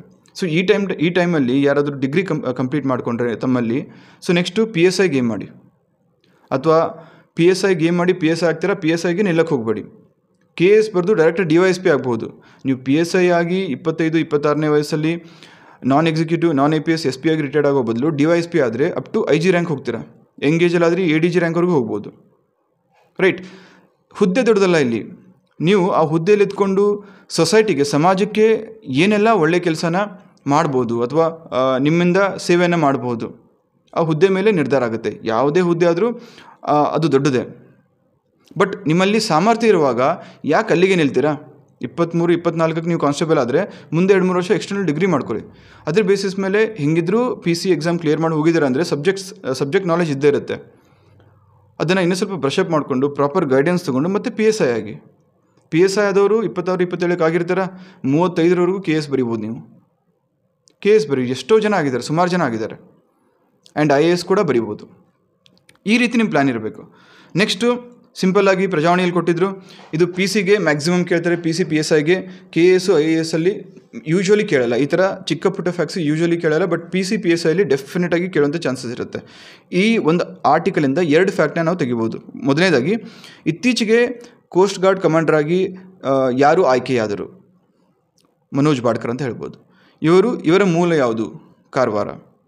ಇದ್ರ ಜೊತೆಗೆ ಇನ್ನೂ ಒಂದು ಸಹ ಪ್ರಶ್ನೆಯನ್ನು ನೀವು ಸ್ವಲ್ಪ ಇನ್ಡೆಪ್ತ್ ಹೋಗಿ ನೋಡಿದ್ರೆ ನೀವು ಫ್ರೇಮ್ ಮಾಡ್ಕೋಬೋದು. ಏನು ಪ್ರಶ್ನೆ ಗೊತ್ತಾ? ಭಾರತೀಯ ಕೋಸ್ಟ್ ಗಾರ್ಡ್ನ ಪಶ್ಚಿಮ ವಲಯದ ಕಮಾಂಡರ್, ಭಾರತೀಯ ಕೋಸ್ಟ್ ಗಾರ್ಡ್ನ ಪಶ್ಚಿಮ ವಲಯದ, ಸೊ ಇಲ್ಲಿ ಪಶ್ಚಿಮ ವಲಯದ ಹೆಡ್ ಕ್ವಾರ್ಟರ್ಸ್ ಎಲ್ಲಿದೆ ಅಂತ ಸಹ ಕೇಳ್ಬೋದು. ಸೊ ಈ ರೀತಿ ನಿಮಗೆ ನೀವೇ ಪ್ರಶ್ನೆ ಮಾಡ್ಕೊಳ್ಳಿ. ನಾನು ಮುಂಚೆನೇ ಹೇಳ್ದಂಗೆ 1 ದಿನ 2 ದಿನಕ್ಕೆ ಬರಲ್ಲ ಇದು. ನೀವು ಸತತವಾಗಿ ಒಂದು 20 ದಿನ 21 ದಿನ ಮಾಡಿದರೆ ಈ ಪ್ರಾಕ್ಟೀಸ್ ಆಟೋಮೆಟಿಕಲಿ ಬರುತ್ತೆ. ಅರ್ಥ ಆಯ್ತಲ್ಲ? ಸೊ ಈ ಪಶ್ಚಿಮ ವಲಯದ ಕೋಸ್ಟ್ ಗಾರ್ಡ್ ಹೆಡ್ ಕ್ವಾರ್ಟರ್ಸ್ ಎಲ್ಲಿದೆ, ಯಾರು ಇತ್ತೀಚೆಗೆ ಆಯ್ಕೆ ಆದರು, ಅಥವಾ ಮನೋಜ್ ಬಾಡ್ಕರ್ ಇತ್ತೀಚೆಗೆ ಏನೆಂದು ಏನಾಗಿ ಆಯ್ಕೆಯಾಗಿದ್ದಾರೆ, ಈ ಥರನೂ ಪ್ರಶ್ನೆ ಕೇಳ್ಬೋದು. ರೈಟ್, ಒಂದೇ ಒಂದು ಈ ಕುದುರೆಗೆ ಕಣ್ಣಿಗೆ ಕಟ್ಟಿರ್ತಾರಲ್ಲ ಪಟ್ಟಿ, ಆ ಥರ ನಿಮ್ಮ ದೃಷ್ಟಿಕೋನ ಇರಬಾರ್ದು. ಹೆಚ್ಚು ಕಮ್ಮಿ 360 ಡಿಗ್ರಿ ಆ್ಯಂಗಲಿಂದ ಯೋಚನೆ ಮಾಡಬೇಕು. ಈ ಆರ್ಟಿಕಲ್ ಬಂದಿದೆ ಅಂದರೆ ಇದರಿಂದ ಯಾವ್ಯಾವ ಆ್ಯಂಗಲಿಂದ ಪ್ರಶ್ನೆಗಳನ್ನ ಕೇಳ್ಬೋದು. ಸೊ ಆ ಥರ ಅನಲೈಸ್ ಮಾಡಿದಾಗಲೇ ನಿಮಗೆ ಒಂದು ಓವರ್ವ್ಯೂ ಸಿಗುತ್ತೆ. ಫಾರ್ ಎಕ್ಸಾಂಪಲ್, ಇವಾಗಲೇ ಹೇಳಿ, ತಮ್ಮಲ್ಲಿ ಎಷ್ಟು ಜನಕ್ಕೆ ಈ ಭಾರತೀಯ ಕೋಸ್ಟ್ ಗಾರ್ಡ್ನ ಪಶ್ಚಿಮ ವಲಯದ ಹೆಡ್ ಕ್ವಾರ್ಟರ್ಸ್ ಎಲ್ಲಿದೆ ಅಂತ ಎಷ್ಟು ಜನಕ್ಕೆ ಗೊತ್ತು? ಕಮೆಂಟ್ ಮಾಡಿ, ಟೆಸ್ಟ್ ಮಾಡೋಣಂತೆ. ನೆಕ್ಸ್ಟು, ಬೆಳಗಾವಿಯ ರಾಣಿ ಚೆನ್ನಮ್ಮ ವಿಶ್ವವಿದ್ಯಾಲಯದ 10ನೇ ಘಟಿಕೋತ್ಸವ ಇತ್ತು. ಸೊ ಇದರಲ್ಲಿ ಡಾಕ್ಟ್ರೇಟ್ ಕೊಡಲಾಗಿದೆ. ಈ ಸಂದರ್ಭದಲ್ಲಿ 3 ಜನರಿಗೆ ಗೌರವ ಡಾಕ್ಟ್ರೇಟ್ ಕೊಟ್ಟರು. ಸೊ ಪ್ರಶ್ನೆ ಏನಾಗ್ಬೋದು? ನಟ ರಮೇಶ್ ಸೇರಿದಂತೆ ಇನ್ನೂ ಇಬ್ಬರಿಗೆ ಸೇರಿ ಟೋಟಲ್ 3 ಜನಕ್ಕೆ ಗೌರವ ಡಾಕ್ಟ್ರೇಟ್ ಕೊಟ್ಟಿದ್ದಾರೆ. ಸೊ ಇದನ್ನು ಯಾವ ಸಂದರ್ಭದಲ್ಲಿ ಕೊಟ್ಟರು? ಮೊದಲನೇ ಪ್ರಶ್ನೆ, ಬೆಳಗಾವಿಯ ರಾಣಿ ಚೆನ್ನಮ್ಮ ವಿಶ್ವವಿದ್ಯಾಲಯದ 10ನೇ ಘಟಿಕೋತ್ಸವ. ಅದಾದಮೇಲೆ ಯಾವ ಕ್ಷೇತ್ರದಲ್ಲಿ? ಸಮಾಜ ಸೇವೆ ಕ್ಷೇತ್ರದಲ್ಲಿ ವೀರವಿಚಂದರ್, ಸಾಮಾಜಿಕ ಧಾರ್ಮಿಕ ಕ್ಷೇತ್ರದಲ್ಲಿ ಅಕ್ಕ ಅನ್ನಪೂರ್ಣ ತಾಯಿ, ಆಮೇಲೆ ಇದರಲ್ಲಿ ಕಲೆ ಕ್ಷೇತ್ರದಲ್ಲಿ ನಟ ರಮೇಶ್ ಅರವಿಂದ್. ಸೊ 3 ಜನಕ್ಕೆ ಸಿಕ್ಕಿದೆ. ಯಾವ ಸಂದರ್ಭದಲ್ಲಿ ಕೊಟ್ಟರು? ಬೆಳಗಾವಿಯ ರಾಣಿ ಚೆನ್ನಮ್ಮ ವಿಶ್ವವಿದ್ಯಾಲಯದ 10ನೇ ಘಟಿಕೋತ್ಸವ. ಎಷ್ಟನೇ ಘಟಿಕೋತ್ಸವ? 10ನೇ ಘಟಿಕೋತ್ಸವ. ಸೊ 3 ಜನರ ಹೆಸರು ನೆನಪಿರಬೇಕು, ಅವ್ರ ಕ್ಷೇತ್ರ ನೆನಪಿರಬೇಕು. ಇದು PC ಮತ್ತು PSIಗೆ. ಈ ಆರ್ಟಿಕಲು ಮತ್ತು ಹಿಂದಿನ ಆರ್ಟಿಕಲ್, ಕಮಾಂಡರ್ ಆರ್ಟಿಕಲು, ಇದು PC PSIಗೆ ಮಾತ್ರ ಕೇಳ್ತಾರೆ. KS ಅಲ್ಲಿ 90% ಕೇಳಲ್ಲ, ಎಲ್ಲೋ ದುರಾದೃಷ್ಟ ಕೇಳಿದ್ರು ಕೇಳ್ಬೋದು, ಬಟ್ ಯೂಶ್ವಲಿ ಕೇಳಲ್ಲ. IAS ಅಲ್ಲಂತೂ ಕೇಳೋಕ್ಕೆ ಚಾನ್ಸೇ ಇಲ್ಲ. ಕೇಳಿದ್ರೆ ರಾಣಿ ಚೆನ್ನಮ್ಮನ ಬಗ್ಗೆ ಕೇಳ್ಬೋದು. ಫೀಮೇಲ್ ಫ್ರೀಡಮ್ ಫೈಟರ್ಸ್, ಅವರ ಶ್ರಮ ಏನು, ನಮಗೆ ಸ್ವಾತಂತ್ರ್ಯ ದೊರಕಿಸಿಕೊಡಲು ಅವರು ಹೋರಾಡಿದಂತಹ ಪರಿ. ಸೊ ಅದರಿಂದ ನಮಗೆ ನಮ್ಮ ಬೇರೆ ಫ್ರೀಡಮ್ ಫೈಟರ್ಸು ಯಾವ ಥರ ಇನ್ಸ್ಪೈರ್ ಆದರು. ಸೊ ಈ ಆ್ಯಂಗಲಲ್ಲಿ ಮೇನ್ಸ್ ಪಾಯಿಂಟ್ ಆಫ್ ವ್ಯೂ ರಾಣಿ ಚೆನ್ನಮ್ಮನ ಬಗ್ಗೆ ಕೇಳುವಂಥ ಚಾನ್ಸಸ್ ಇರುತ್ತೆ. ಅಥವಾ ಇಂಡಿವಿಜುವಲ್ ಆಗಿ ಯೂಶ್ವಲಿ ರಾಣಿ ಚೆನ್ನಮ್ಮನ ಬಗ್ಗೆ ಕೇಳಲ್ಲ, ಮಹಿಳಾ ಹೋರಾಟಗಾರ್ತಿಯರು. ಸೊ ಈ ಥರ ಜನರಲೈಸ್ ಮಾಡಿ ಒಂದು ಪರಿಪೂರ್ಣ ಅಥವಾ ಸಂಪೂರ್ಣವಾಗಿ ಒಂದು ಪ್ರಶ್ನೆ ಕೇಳ್ಬೋದು. ಸೊ ಇದು PCPSIಗೆ ರೈಟ್. ಸೊ ಎಷ್ಟು ಜನಕ್ಕೆ ರಾಣಿ ಚೆನ್ನಮ್ಮ ಬಿಟ್ಟು ಕರ್ನಾಟಕದಿಂದ ಇತರ ಹೋರಾಟಗಾರ್ತಿಯರು ಗೊತ್ತಿದ್ದಾರೆ ಕಮೆಂಟ್ ಮಾಡಿ. ಯಾರವರು? ಒಂದಿಬ್ಬರನ್ನಾದರೂ ಕಮೆಂಟ್ ಮಾಡಿ ನೋಡೋಣಂತೆ, ಇಬ್ಬರ ಹೆಸರಾದರು. ನೆಕ್ಸ್ಟು ಇದೊಂದು ಆರ್ಟಿಕಲ್ ಬಂದಿತ್ತು, ಚಿಕ್ಕ ಸಂಕ್ಷಿಪ್ತ ಸುದ್ದಿ ಅಂತ ಕೊಟ್ಟಿದ್ರು. ಏನಂದರೆ ವಿದ್ವತ್ ಶಿರೋಮಣಿ.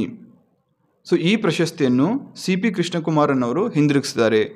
ಯಾರು ಹಿಂದಿರುಗಿಸಿದ್ರು ಅದು ನಮ್ಗೆ ಅವಶ್ಯಕತೆ ಇಲ್ಲ. ಈ ವಿದ್ವತ್ ಶಿರೋಮಣಿ, ಈ ಪ್ರಶಸ್ತಿಯನ್ನು ಯಾರು ಕೊಡ್ತಾರೆ, ಸೊ ಇದು ಮ್ಯಾಟ್ರ್ ಆಗುತ್ತೆ. ಇದ್ರ ಜೊತೆಗೆ ಇದರಲ್ಲಿ ಏನಾದರೂ ನಗದು ಬಹುಮಾನ ಇರುತ್ತಾ? ಈ ಪ್ರಶಸ್ತಿ ಜೊತೆಗೆ ನಗದು ಬಹುಮಾನವನ್ನು ಏನಾದರೂ ಕೊಡಲಾಗುತ್ತಾ? ಸೊ ಈ ರೀತಿ ಪ್ರಶ್ನೆ ಕೇಳ್ಬೋದು. ಇದು ಸಹ PC ಮತ್ತು PSI ಕೇಳ್ತಾರೆ, KS IAS ಅಲ್ಲಿ ಕೇಳಲ್ಲ. ರೈಟ್. ಈ ರೀತಿ ನಿಮ್ಮ ದೃಷ್ಟಿಕೋನ ರೆಡಿ ಆಗಬೇಕು. ಕೊಟ್ಟಿದ್ದೆಲ್ಲ ತಗೊಳ್ಳೋದಕ್ಕಿಂತ ನೀವೇ ಯೋಚನೆ ಮಾಡೋಕ್ಕೆ ಶುರು ಮಾಡಿದ್ರೆ ನಿಮ್ಮ ಪ್ರಿಪ್ರೇಷನ್ ಇನ್ನೂ ಸರಾಗವಾಗುತ್ತೆ. ಎಸ್, ಆಬ್ವಿಯಸ್ಲಿ ಇನಿಷಿಯಲ್ 21 ಡೇಸ್ ನಿಮ್ಗೆ ಕಷ್ಟ ಆಗುತ್ತೆ ಈ ಥರ ಯೋಚನೆ ಮಾಡೋದು ಅಥವಾ ಈ ಥರ ಪ್ರಿಪ್ರೇಷನ್ ಮಾಡೋದು. ಬಟ್ ಒಂದು ಸಲ ಅದು ರೂಢಿ ಆದಮೇಲೆ ಆಬ್ವಿಯಸ್ಲಿ ನಿಮ್ಗೆ ಎಷ್ಟೇ ಮ್ಯಾಗ್ಝಿನ್ ಕೊಡಲಿ, ಒಂದು ಮ್ಯಾಗ್ಝಿನು 1 hour 2 hours ಓದಿ ಮುಗಿಸ್ತೀರ. ಸೊ ಅದೇ ರೀತಿ ಕಾಂಪಿಟೇಟಿವ್ ಎಕ್ಸಾಮ್ಸ್ಗೆ ಪ್ರಿಪೇರ್ ಆಗ್ಬೋದು. ಬೇರೆ ರೀತಿ ಪ್ರಿಪೇರ್ ಆಗಿನೂ ಪಾಸ್ ಆಗ್ಬೋದು, ಬಟ್ ಗ್ಯಾರಂಟಿ ಇರಲ್ಲ. ನೀವಿಲ್ಲಿ 100% ಸಕ್ಸಸ್ ಬೇಕೇ ಬೇಕು, ನಾನು ಪಕ್ಕಾ ಪಾಸ್ ಆಗ್ತೀನಿ ಅಂತ ಒಂದು ದೃಷ್ಟಿ ಅಥವಾ ಭಾವನೆ ಇಟ್ಕೊಂಬಂದಿದ್ರೆ ಈ ರೀತಿ ಪ್ರಿಪ್ರೇಷನ್ ಮಾಡಿ. ಆಬ್ವಿಯಸ್ಲಿ ಆಗೇ ಆಗುತ್ತೆ, ಯಾಕಾಗಲ್ಲ ನೋಡೋಣ ಅಂತ. ಸೊ ಕೆಳಗಡೆ ಕಮೆಂಟ್ ಸೆಕ್ಷನಲ್ಲಿ ತಿಳಿಸಿ, ವಿದ್ವತ್ ಶಿರೋಮಣಿ ಈ ಪ್ರಶಸ್ತಿ ಯಾರು ನೀಡ್ತಾರೆ, ಯಾವ ಫೀಲ್ಡಲ್ಲಿ ನೀಡ್ತಾರೆ, ಯಾರಿಗೆ ನೀಡ್ತಾರೆ? ಕೆಳಗಡೆ ಕಮೆಂಟ್ ಸೆಕ್ಷನಲ್ಲಿ ಯಾರ್ಯಾರು ಗೊತ್ತೋ ಪಟ್ ಅಂತ ಆನ್ಸರ್ ಬರೀರಿ. ನೆಕ್ಸ್ಟು ಈ ಆರ್ಟಿಕಲ್ ನೋಡಿ. ಈ article PCPSI point of view, PC ಮತ್ತು PSI examination point of view ಅವಶ್ಯಕತೆ ಇಲ್ಲ. ಬಟ್ ನೀವು KS ಮತ್ತು IAS ಮೀನ್ಸ್ ಬರೀತಾ ಇದ್ದರೆ ಡೆಫಿನೆಟ್ಲಿ ಅಲ್ಲಿ ಬೇಕಾಗುತ್ತೆ. ಯಾಕೆ? ಟ್ರಾಫಿಕ್ ಜಾಮ್ ಆಗಿತ್ತು, ಅಲ್ಲಿ ಹೋಗಿ 3 ಕಿಲೋಮೀಟ್ರ್ ಹೋಗಿ ಒಬ್ಬರು ಡಾಕ್ಟ್ರು ತಮ್ಮ ಕೆಲಸವನ್ನು ಮಾಡಿ ಒಬ್ಬ ರೋಗಿಯ ಜೀವ ಉಳಿಸಿದ್ದಾರೆ. ಇಂಥ ಪುಣ್ಯದ ಕೆಲಸ. ಸೊ PCPSIಗೆ ಇಲ್ಲಿ ಏನೂ ಕೇಳಲ್ಲ. But KS IAS ಮೀನ್ಸಲ್ಲಿ GS paper 4 ethics and integrity ಅಂತ ಇದೆ. ಅಲ್ಲಿ ಡೆಫಿನೆಟ್ಲಿ ವರ್ಕ್ ಎಥಿಕ್ಸ್ ಅಂತ ಬಂದಾಗ ನೀವು ಈ ಒಂದು ಕೇಸ್ ಸ್ಟಡಿನ ಬಳಸ್ಬೋದು. ಜಸ್ಟ್ ಇಮ್ಯಾಜಿನ್ ಮಾಡಿ, ಈ ಕೇಸ್ ಸ್ಟಡಿ ಬಳಸ್ತೇನೆ ಈ ಒಂದು ಇಶ್ಯೂಗೆ ಸಂಬಂಧಪಟ್ಟಂತೆ ಏನಾದರೂ ಕ್ವಶನ್ ಬಂದರೆ ಆನ್ಸರ್ ಮಾಡೋದು ಹೆಂಗಿರುತ್ತೆ, ಅಥವಾ ಇದನ್ನು ಮೆನ್ಷನ್ ಮಾಡೋದು ಹೆಂಗಿರುತ್ತೆ. ಕರ್ನಾಟಕ ಮೂಲದ ಒಬ್ಬ ಡಾಕ್ಟರು 3 ಕಿಲೋಮೀಟ್ರಷ್ಟು ದೂರ ಹೋಗಿ ತಮ್ಮ ಕರ್ತವ್ಯದ ವೃತ್ತಿಯನ್ನು, ಒಬ್ಬ ರೋಗಿಯ ಜೀವನ ಉಳಿಸಿ ತಮ್ಮ ಕರ್ತವ್ಯ ಪ್ರಜ್ಞೆ ಮೆರೆದರು. ಸೊ ಈ ಥರ ಒಂದು ಕೋಟ್ ಮಾಡಿ ಆನ್ಸರ್ ಬರೆದ್ರೆ ಹೆಂಗಿರುತ್ತೆ, ಜನರಲ್ ಆಗಿ ಬರೆದ್ರೆ ಹೆಂಗಿರುತ್ತೆ? ನೀವೇ ಎಕ್ಸಾಮಿನರ್ ಆಗಿದ್ದರೆ ಯಾವುದಕ್ಕೆ ಜಾಸ್ತಿ ಮಾರ್ಕ್ಸ್ ಕೊಡ್ತೀರಾ? ರೈಟ್, ಇದಕ್ಕೆ ಅಲ್ವಾ? ಸೊ ಹಂಗಾಗಿ ಈ ಥರ ಇಶ್ಯೂ ಬಂದಾಗ ನೀವು ಒಂದು ಕಡೆ ನೋಟ್ಸ್ ಮಾಡಿಟ್ಕೊಳ್ಳಿ. ಕೇಸ್ ಸ್ಟಡೀಸ್ ಅಂತ ಎಥಿಕ್ಸ್ ಪೇಪರ್ 4, GS ಪೇಪರ್ 4, KSಗೂ ಇದೆ, IASಗೂ ಇದೆ. ಒಂದು ಸಪ್ರೇಟ್ ಸೆಕ್ಷನ್ ಮಾಡಿಟ್ಕೊಳ್ಳಿ. ಅಲ್ಲಿ ಈ ಥರ ಏನಾದರೂ ಕೇಸ್ ಸ್ಟಡಿ ಬಂದರೆ ಸಿಂಪಲ್ಲಾಗಿ 1 ಇಲ್ಲ 2 ಲೈನಲ್ಲಿ ಬರೆದಿಟ್ಕೊಳ್ಳಿ, ಆನ್ಸರಲ್ಲಿ ಯೂಸ್ ಮಾಡ್ಕೋಬೋದು. ನೆಕ್ಸ್ಟು ಎಡಿಟೋರಿಯಲ್ ಇತ್ತು, ಸಂಪಾದಕೀಯ. ಅಲ್ಲಿ ಲೋಕಾಯುಕ್ತದ ಬಲವರ್ಧನೆ ಬಗ್ಗೆ ಒಂದು ಆರ್ಟಿಕಲ್ ಇತ್ತು. PCPSI ಆದರೆ ಡೆಫಿನೆಟ್ಲಿ 2 ರೀತಿ ಪ್ರಶ್ನೆ ಕೇಳ್ಬೋದು. ಮೊದಲನೇದು, ಭಾರತದಲ್ಲಿ ಪ್ರಪ್ರಥಮವಾಗಿ ಲೋಕಾಯುಕ್ತ ಸಂಸ್ಥೆಯನ್ನು ಸ್ಥಾಪಿಸಿದ ರಾಜ್ಯ ಯಾವುದು? ತಮ್ಮಲ್ಲಿ ಎಷ್ಟು ಜನಕ್ಕೆ ಗೊತ್ತು ಕೆಳಗಡೆ ಕಮೆಂಟ್ ಸೆಕ್ಷನ್ ತಿಳಿಸಬೇಕು. ಏನು? ಭಾರತದಲ್ಲಿ ಪ್ರಪ್ರಥಮ ಬಾರಿಗೆ ಲೋಕಾಯುಕ್ತ ಎಂಬ ಸಂಸ್ಥೆಯನ್ನು ಸ್ಥಾಪಿಸಿದ ಪ್ರಥಮ ರಾಜ್ಯ ಯಾವುದು? ಆಮೇಲೆ ಕರ್ನಾಟಕದಲ್ಲಿ ಲೋಕಾಯುಕ್ತ ಯಾವಾಗ ಸ್ಥಾಪನೆ ಆಯಿತು? 2 ಪ್ರಶ್ನೆಗೆ ಪಟ್ ಅಂತ ಕೆಳಗಡೆ ಆನ್ಸರ್ ಕೊಡಿ. ದೇಶದಲ್ಲಿ ಪ್ರಥಮ ರಾಜ್ಯ ಮತ್ತು ಕರ್ನಾಟಕದಲ್ಲಿ ಯಾವಾಗ ಸ್ಥಾಪನೆ ಆಯಿತು? ಇಶ್ಯೂ ಏನಕ್ಕಿದೆ ತಮ್ಗೆ ಗೊತ್ತಿರೋಂಗೆ, ACBನ ಅಸಿಂಧುಗೊಳಿಸಿ ಮತ್ತೆ ಲೋಕಾಯುಕ್ತಕ್ಕೆ ಎಲ್ಲ ಅಧಿಕಾರವನ್ನು ರಾಜ್ಯ ಸರ್ಕಾರ ಕೊಟ್ಟಿದೆ. ಸೊ ಈ ಸಂದರ್ಭದಲ್ಲಿ ಈ 2 ಪ್ರಶ್ನೆ PCPSIಗೆ ಆಯಿತಾ? KS IAS point of view ಇನ್ನೊಂದು ಪ್ರಶ್ನೆ ನೀವು ಪ್ರಿಪ್ರೇಷನ್ ಮಾಡ್ಬೋದು. ಹೇಗೆ? ಲೋಕಾಯುಕ್ತ ತನಗೆ ಕೊಟ್ಟಂತಹ ಜವಾಬ್ದಾರಿಯನ್ನು ಸರಿಯಾಗಿ ನಿಭಾಯಿಸುತ್ತಿದೆಯೇ ಅಥವಾ ಏನಾದರೂ ಚಾಲೆಂಜಸ್ ಇದ್ದರೆ ಆ ಚಾಲೆಂಜಸ್ನ ಹೇಗೆ ಅಡ್ರೆಸ್ ಮಾಡ್ಬೋದು, ಇದನ್ನು ರಾಷ್ಟ್ರ ಮಟ್ಟದಲ್ಲಿ ಏನು ಸಿಮಿಲರ್ ಆಗಿ ಯೂನಿಫಾರ್ಮ್ ಆಗಿ ಎಲ್ಲ ರಾಜ್ಯಗಳಲ್ಲೂ ಈ ಸಂಸ್ಥೆ ಬರಲಿ ಅಂತ ಹೇಳ್ಬಿಟ್ಟು 2013ರಲ್ಲಿ ಅಣ್ಣಾ ಹಜಾರೆಯವರು ನಿರಸನ ಮಾಡಿದ ಮೇಲೆ ಮುಂದೆ ಕಾಂಗ್ರೆಸ್ ಸರ್ಕಾರ ಲೋಕ್ಪಾಲ್ ಆ್ಯಂಡ್ ಲೋಕಾಯುಕ್ತ ಆ್ಯಕ್ಟ್ ಅಂತ ಪಾಸ್ ಮಾಡ್ತು. ಇದು ಸಹ ಪ್ರಶ್ನೆ ಆಗ್ಬೋದು, ಎಲ್ಲಿ PCPSIಗೆ ಲೋಕ್ಪಾಲ್ ಮತ್ತು ಲೋಕಾಯುಕ್ತ ಕಾಯ್ದೆ ಯಾವ ವರ್ಷದಲ್ಲಿ ಇಂಪ್ಲಿಮೆಂಟ್ ಆಯಿತು ಅಥವಾ ಯಾವ ವರ್ಷದಲ್ಲಿ ಪಾಸ್ ಆಯಿತು ಅಂತ ಈ ಮಸೂದೆ. 2013. ಅದಾದಮೇಲೆ IAS KSಗೆ ಮೇನ್ಸ್ ಪಾಯಿಂಟ್ ಆಫ್ ವ್ಯೂ ಇದರ ಅವಶ್ಯಕತೆ ಅವಶ್ಯಕತೆ ಇದ್ದರೆ ಬಂದ ಮೇಲೆ ಯಾವ ರೀತಿ ಪರ್ಫಾರ್ಮ್ ಮಾಡ್ತಾಯಿದೆ, ಅದರ ಎಫಿಷಿಯನ್ಸಿ, ಅದರ ಸಾಮರ್ಥ್ಯವನ್ನು ಹೇಗೆ ಹೆಚ್ಚಿಸ್ಬೋದು. ಈ ರೀತಿ ನಿಮಗೆ ನೀವು ಪ್ರಶ್ನೆ ಹಾಕ್ಕೊಳ್ಳಿ. ಇದೇ ಒಂದೇ ಆರ್ಟಿಕಲಿಂದ ನೋಡಿ, PCಗೂ ಆಯಿತು, PSIಗೂ ಆಯಿತು, KSಗೂ ಆಯಿತು, IASಗೂ ಆಯಿತು, ಎಲ್ಲದಕ್ಕೂ ಸಿಗುತ್ತೆ ನಿಮಗೆ ಪ್ರಶ್ನೆಗಳು. ನೆಕ್ಸ್ಟು ಶೃಂಗಸಭೆಗೆ ಹಾಜರಾಗಲಿರುವ ಜಿನ್ಪಿಂಗ್. ಇಲ್ಲಿ ಹಾಜರಾಗಲಿರುವ ಜಿನ್ಪಿಂಗ್ ನಮಗೆ ಅವಶ್ಯಕತೆ ಇಲ್ಲ. ಅಥವಾ ಚೈನಾದ ಪ್ರೆಸಿಡೆಂಟ್ ಯಾರು ಅಂತ PCPSL ಕೇಳೋ ಚಾನ್ಸಸ್ ಇರುತ್ತೆ. ಮೋಸ್ಟ್ ಪ್ರೊಬಬ್ಲಿ ಅಥವಾ ಮೋಸ್ಟ್ಲಿ ಎಲ್ರಿಗೂ ಗೊತ್ತಿರುತ್ತೆ. ಗೊತ್ತಿಲ್ಲ ಅಂದರೆ ಅದನ್ನು ನೆನ್ಪಿಟ್ಕೊಳ್ಳಿ, ಚೈನೀಸ್ PM ಯಾರು ಅಂತ, ಚೈನೀಸ್ ಪ್ರೆಸಿಡೆಂಟ್. ಅದಾದಮೇಲೆ ಯಾವುದರ ಶೃಂಗಸಭೆ? SCO, Shanghai cooperation organisation, Shanghai ಸಹಕಾರ ಸಂಘಟನೆ. ಈ ಒಂದು ಇನ್ಸ್ಟಿಟ್ಯೂಷನ್ ಇದೆ. ಇದರ ಮುಖ್ಯ ಉದ್ದೇಶ ಏನು, ಯಾವಾಗ ಸ್ಥಾಪನೆ ಆಯಿತು, ಯಾವ್ಯಾವ ದೇಶಗಳಿದ್ದಾವೆ, ಭಾರತ ಮತ್ತು ಪಾಕಿಸ್ತಾನ ಯಾವಾಗ ಈ ಸಂಸ್ಥೆಗೆ ಸೇರಿಕೊಂಡು, ಈ ಇನ್ಸ್ಟಿಟ್ಯೂಷನ್ಗೆ ಸೇರಿಕೊಂಡು, ಇಷ್ಟು ನಿಮಗೆ PCPSIಗೆ ಬೇಕಾಗುತ್ತೆ. KS IASಗೂ ಬೇಕು. KS IASಗೆ ಇದರ ಜೊತೆಗೆ ಇದರಿಂದ SCO ಇಂದ ಭಾರತಕ್ಕೆ ಇರುವಂತಹ ಬೆನಿಫಿಟ್ಸ್ ಏನು, ಅಡ್ವಾಂಟೇಜಸ್ ಏನು, ಅಥವಾ SCOನ ಈ ಪ್ಲ್ಯಾಟ್ಫಾರ್ಮನ್ನು ಬಳಸ್ಕೊಂಡು ಭಾರತ ಹೇಗೆ ಒಂದು ಬಲಿಷ್ಠ ರಾಷ್ಟ್ರ ಆಗ್ಬೋದು, ಇದರಲ್ಲಿರುವಂಥ ಚಾಲೆಂಜಸ್ ಏನು, ಈ ಚಾಲೆಂಜಸ್ನ ಹೇಗೆ ಅಡ್ರೆಸ್ ಮಾಡ್ಬೋದು, ಈ ರೀತಿ ನೀವು KS ಮತ್ತು IAS ಮೇನ್ಸ್ಗೆ ಪ್ರಿಪ್ರೇಷನ್ ಮಾಡಬೇಕಾಗುತ್ತೆ. ನೋಡಿದ್ರಲ್ಲ, ಒನ್ಸ್ ಅಗೇನ್ ಸೇಮ್ ಆರ್ಟಿಕಲು, ಚಿಕ್ಕ ಆರ್ಟಿಕಲ್ ಏನೂ ಇಲ್ಲ. ಈ ಆರ್ಟಿಕಲಿಂದ PCPSIಗೆ ಮತ್ತು KS ಫಿಲಿಮ್ಸು IAS ಫಿಲಿಮ್ಸಲ್ಲಿ ಕೇಳಬಹುದಾದಂತಹ ಪ್ರೊಬೆಬಲ್ ಕ್ವಶನ್ಸ್ನ ನಾನೇ ಫ್ರೇಮ್ ಮಾಡಿಕೊಂಡೆ, 4 ಕ್ವಶನ್ಸು. ಅದಾದಮೇಲೆ ಇನ್ನೂ ಒಂದು ಹೆಜ್ಜೆ ಮುಂದೆ ಹೋದರೆ, ಇನ್ನೊಂದು 10 ನಿಮಿಷ ಸ್ಪೆಂಡ್ ಮಾಡಿದ್ರೆ ಇದನ್ನೂ ಸಹ ನಾನು ಮಾಡ್ಬೋದು.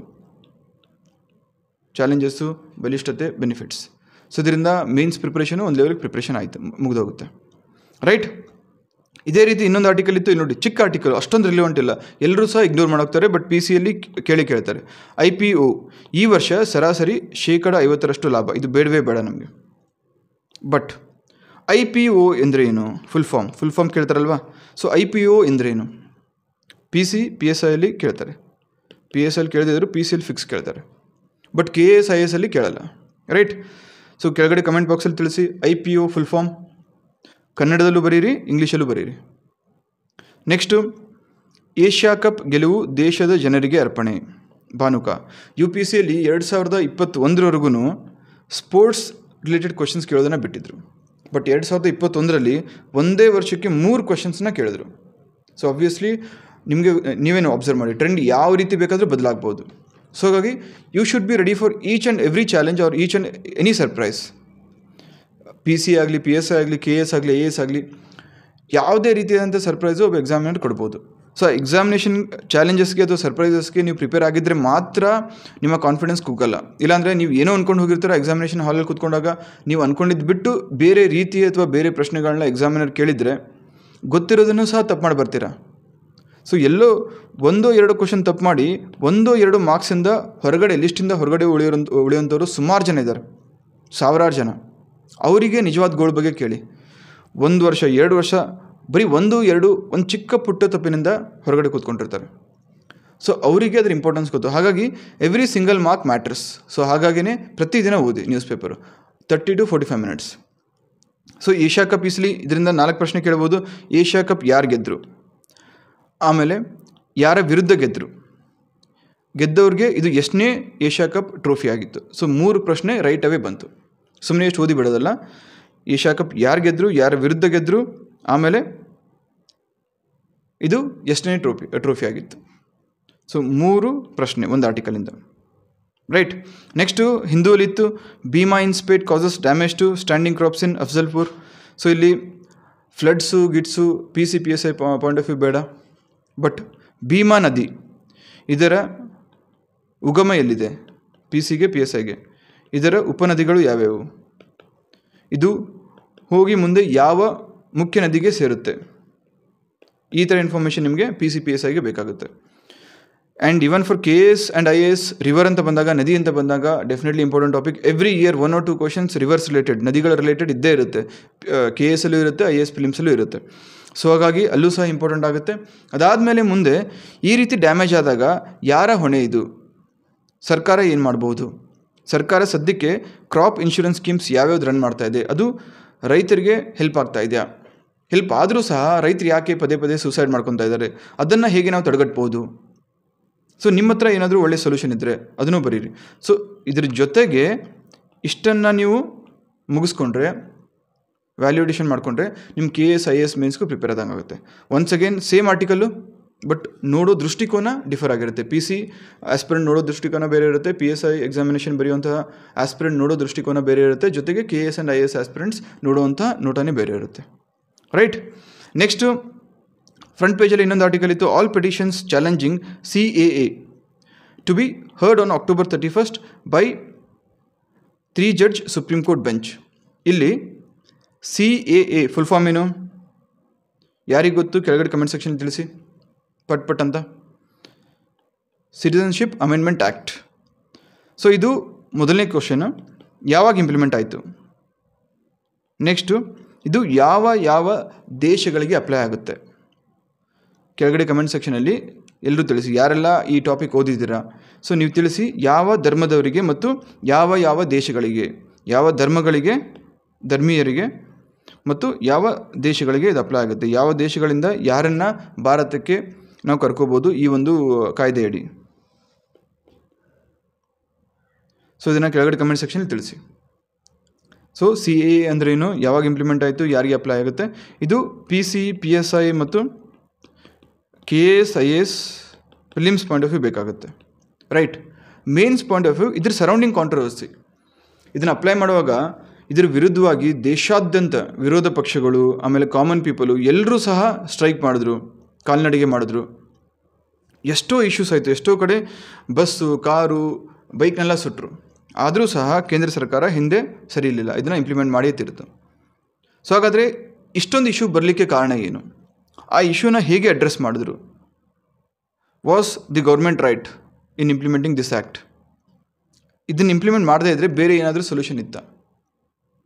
ಸೊ ಓವರಾಲ್ ಆಗಿ ಈ ಥರ ಜಾತಿ ಧರ್ಮದ ವಿಷಯ ಬಂದಾಗ ಸೊ ಮುಂದೆ ಸರ್ಕಾರ ಅಥವಾ ರಾಜ್ಯ ಸರ್ಕಾರ ಆಗಿರ್ಬೋದು, ಕೇಂದ್ರ ಸರ್ಕಾರ ಆಗಿರ್ಬೋದು, ಯಾವ ರೀತಿ ನಿಲುವು ತೆಗೆದುಕೊಳ್ಬೇಕಾಗುತ್ತೆ. ಸೊ ಇಷ್ಟೆಲ್ಲ ನೀವು ಪ್ರಿಪೇರ್ ಆದ ಇದ್ರ ಜೊತೆಗೆ KS ಮತ್ತು IAS ಮೇನ್ಸ್ಗೂ ಪ್ರಿಪೇರ್ ಆದಂಗೆ. Right. Next African cheetah to land in Jaipur en route to destination to be released into Kuno national park. ಇಲ್ಲಿ ನೋಡಿ PC PSI IAS KS ಅಲ್ಲೂ ಕೇಳ್ಬೋದು. ಮೊದಲನೇದಾಗಿ ಆಫ್ರಿಕನ್ ಚೀತಾ IUCN ರೆಡ್ ಲಿಸ್ಟ್ ಅಂತ ಬರುತ್ತೆ. IUCN ಕೆಂಪು ಪಟ್ಟಿ.